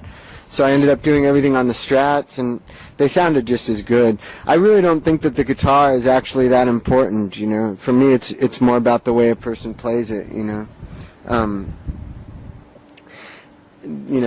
can have two people play the same instrument and it sounds nothing the same, it has more to do with what's in somebody's hands and what's inside their heart, and I'm sure their nerves and their musculature and all these things go into making their guitar sound the way it does, If you hand Mark Bolan a guitar, it wouldn't sound the same as if you handed Robert Fripp the same guitar. It's just, it wouldn't be the same instrument at all. So to me, and they both play Les Pauls actually, so that shows you, it just really doesn't matter. It's about the human being, This person's wondering what effects I add to the guitar to make those interesting textural sounds, and how you practice as a singer getting a bigger range. I'm not sure which textural. I wish I could answer exactly which textural sounds you're talking about, because I don't know what you're referring to. I would tell you exactly how I got a sound if you told me which performance you were talking about, or which song you were talking about, or something. But I guess since I don't have that, I'll just tell you a couple that I like that I found recently. One that I found recently that I really like, which I've used on Omar Rodriguez's solo album, which will eventually come out, and I also did it live at a performance in San Diego a opening for Blonde Redhead. It, just using this electroharmonics, electric mistress effects, and then using this DoD analog delay that Omar had, or that Omar has, but that I'm borrowing right now. I turned off the original signal and had an echo that, maybe like, I don't know, like half a second long or something, or maybe a little longer, and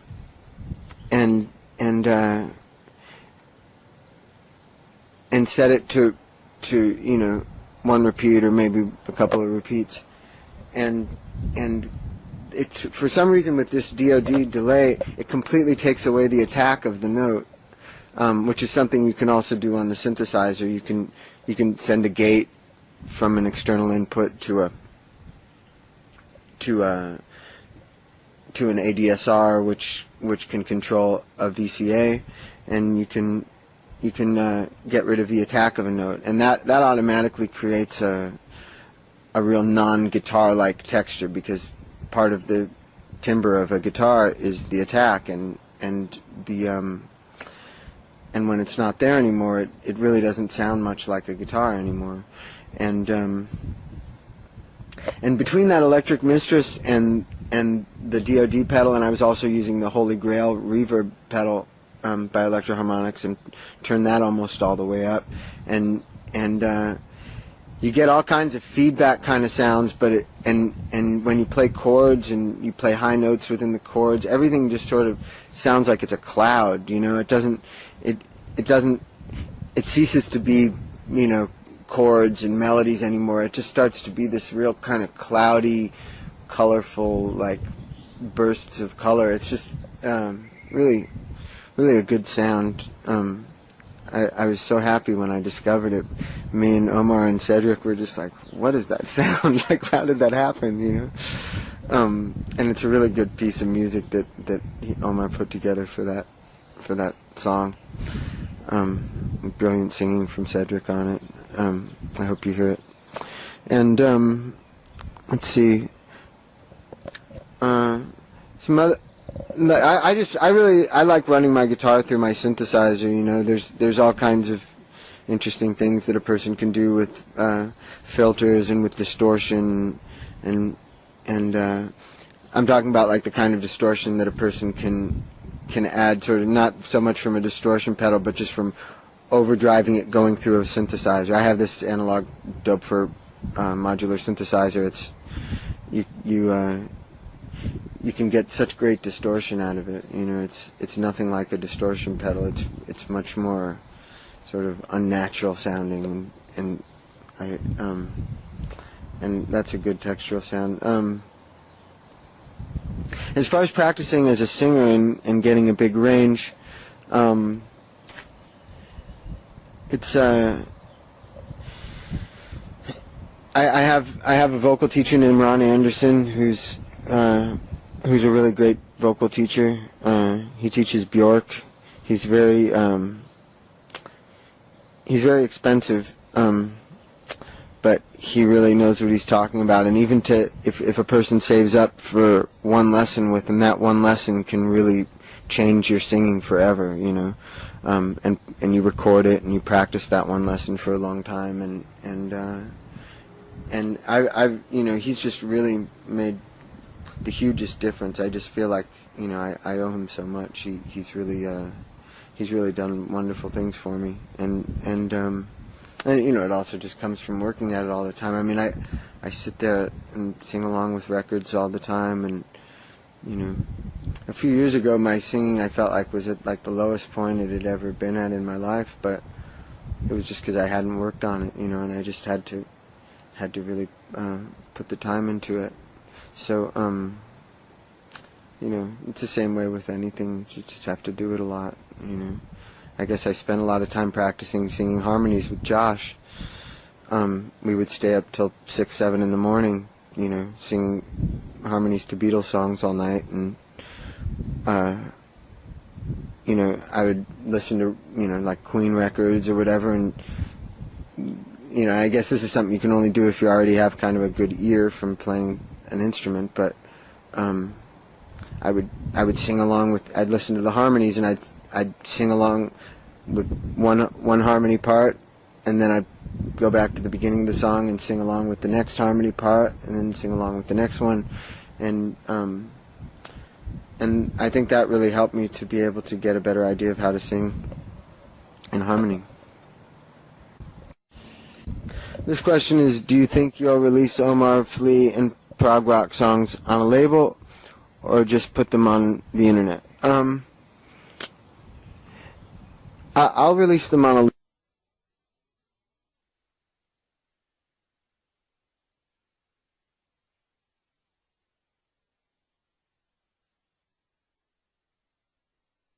I think I probably answered a question like this one before, but I'll try to answer it a different way. John, where did you get all your inspiration for making music? Where do you get all your inspiration for making and creating music from?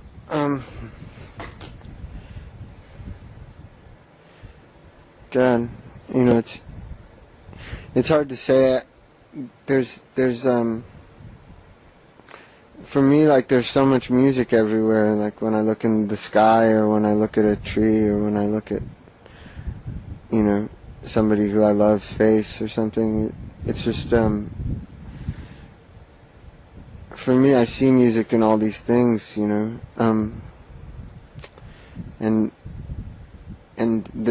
these things that make me love life are the same things that make me love music. I feel like, during the period of my life where I hated everything, I feel like I also was unable to really make music. For me, a person has to really be has to take pleasure in the littlest things, and you shouldn't be down on yourself if you don't take pleasure in the littlest things. If sometimes, like I say, I've gone through huge periods of really disliking everything about existence, and during those periods of time, I think that they were part of what helped me to eventually be able to really love everything about existence. So, it's just something, whatever you're feeling is something you have to go through, but definitely, I would say, to expect to be able to really do any artistic endeavor with a great deal of feeling, a person has to really really see the beauty that's in everything around them. There's also just that through a great deal of interaction with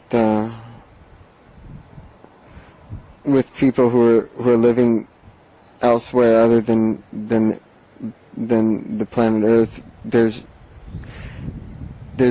I feel like they've given me lots of incentive to be able to they've given me lots of incentive to want to make a lot of music, because I see that it goes further than just recording a piece of music and then selling it on a CD and then somebody buying it and listening to it, because there's lots of spirits inside every person who listens to it that also hear the music when that person listens to it.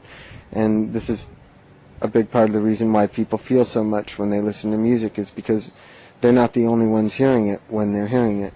And for me, this is a thought that really makes it extra worthwhile to make music. If I'm playing music to a crowd, I'm not only playing music to the people there, but to all the spirits inside all of those people. And to me, that gives me extra motivation to really want to be good at what I do, and to really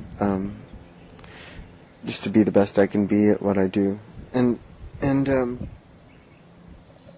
But yeah, I think creativity, inspiration come from really accepting everything as it is, and really not only accepting it, but really embracing everything the way it is, really being so happy that we live in a world that has that's as well balanced as this one is, you know. Yeah.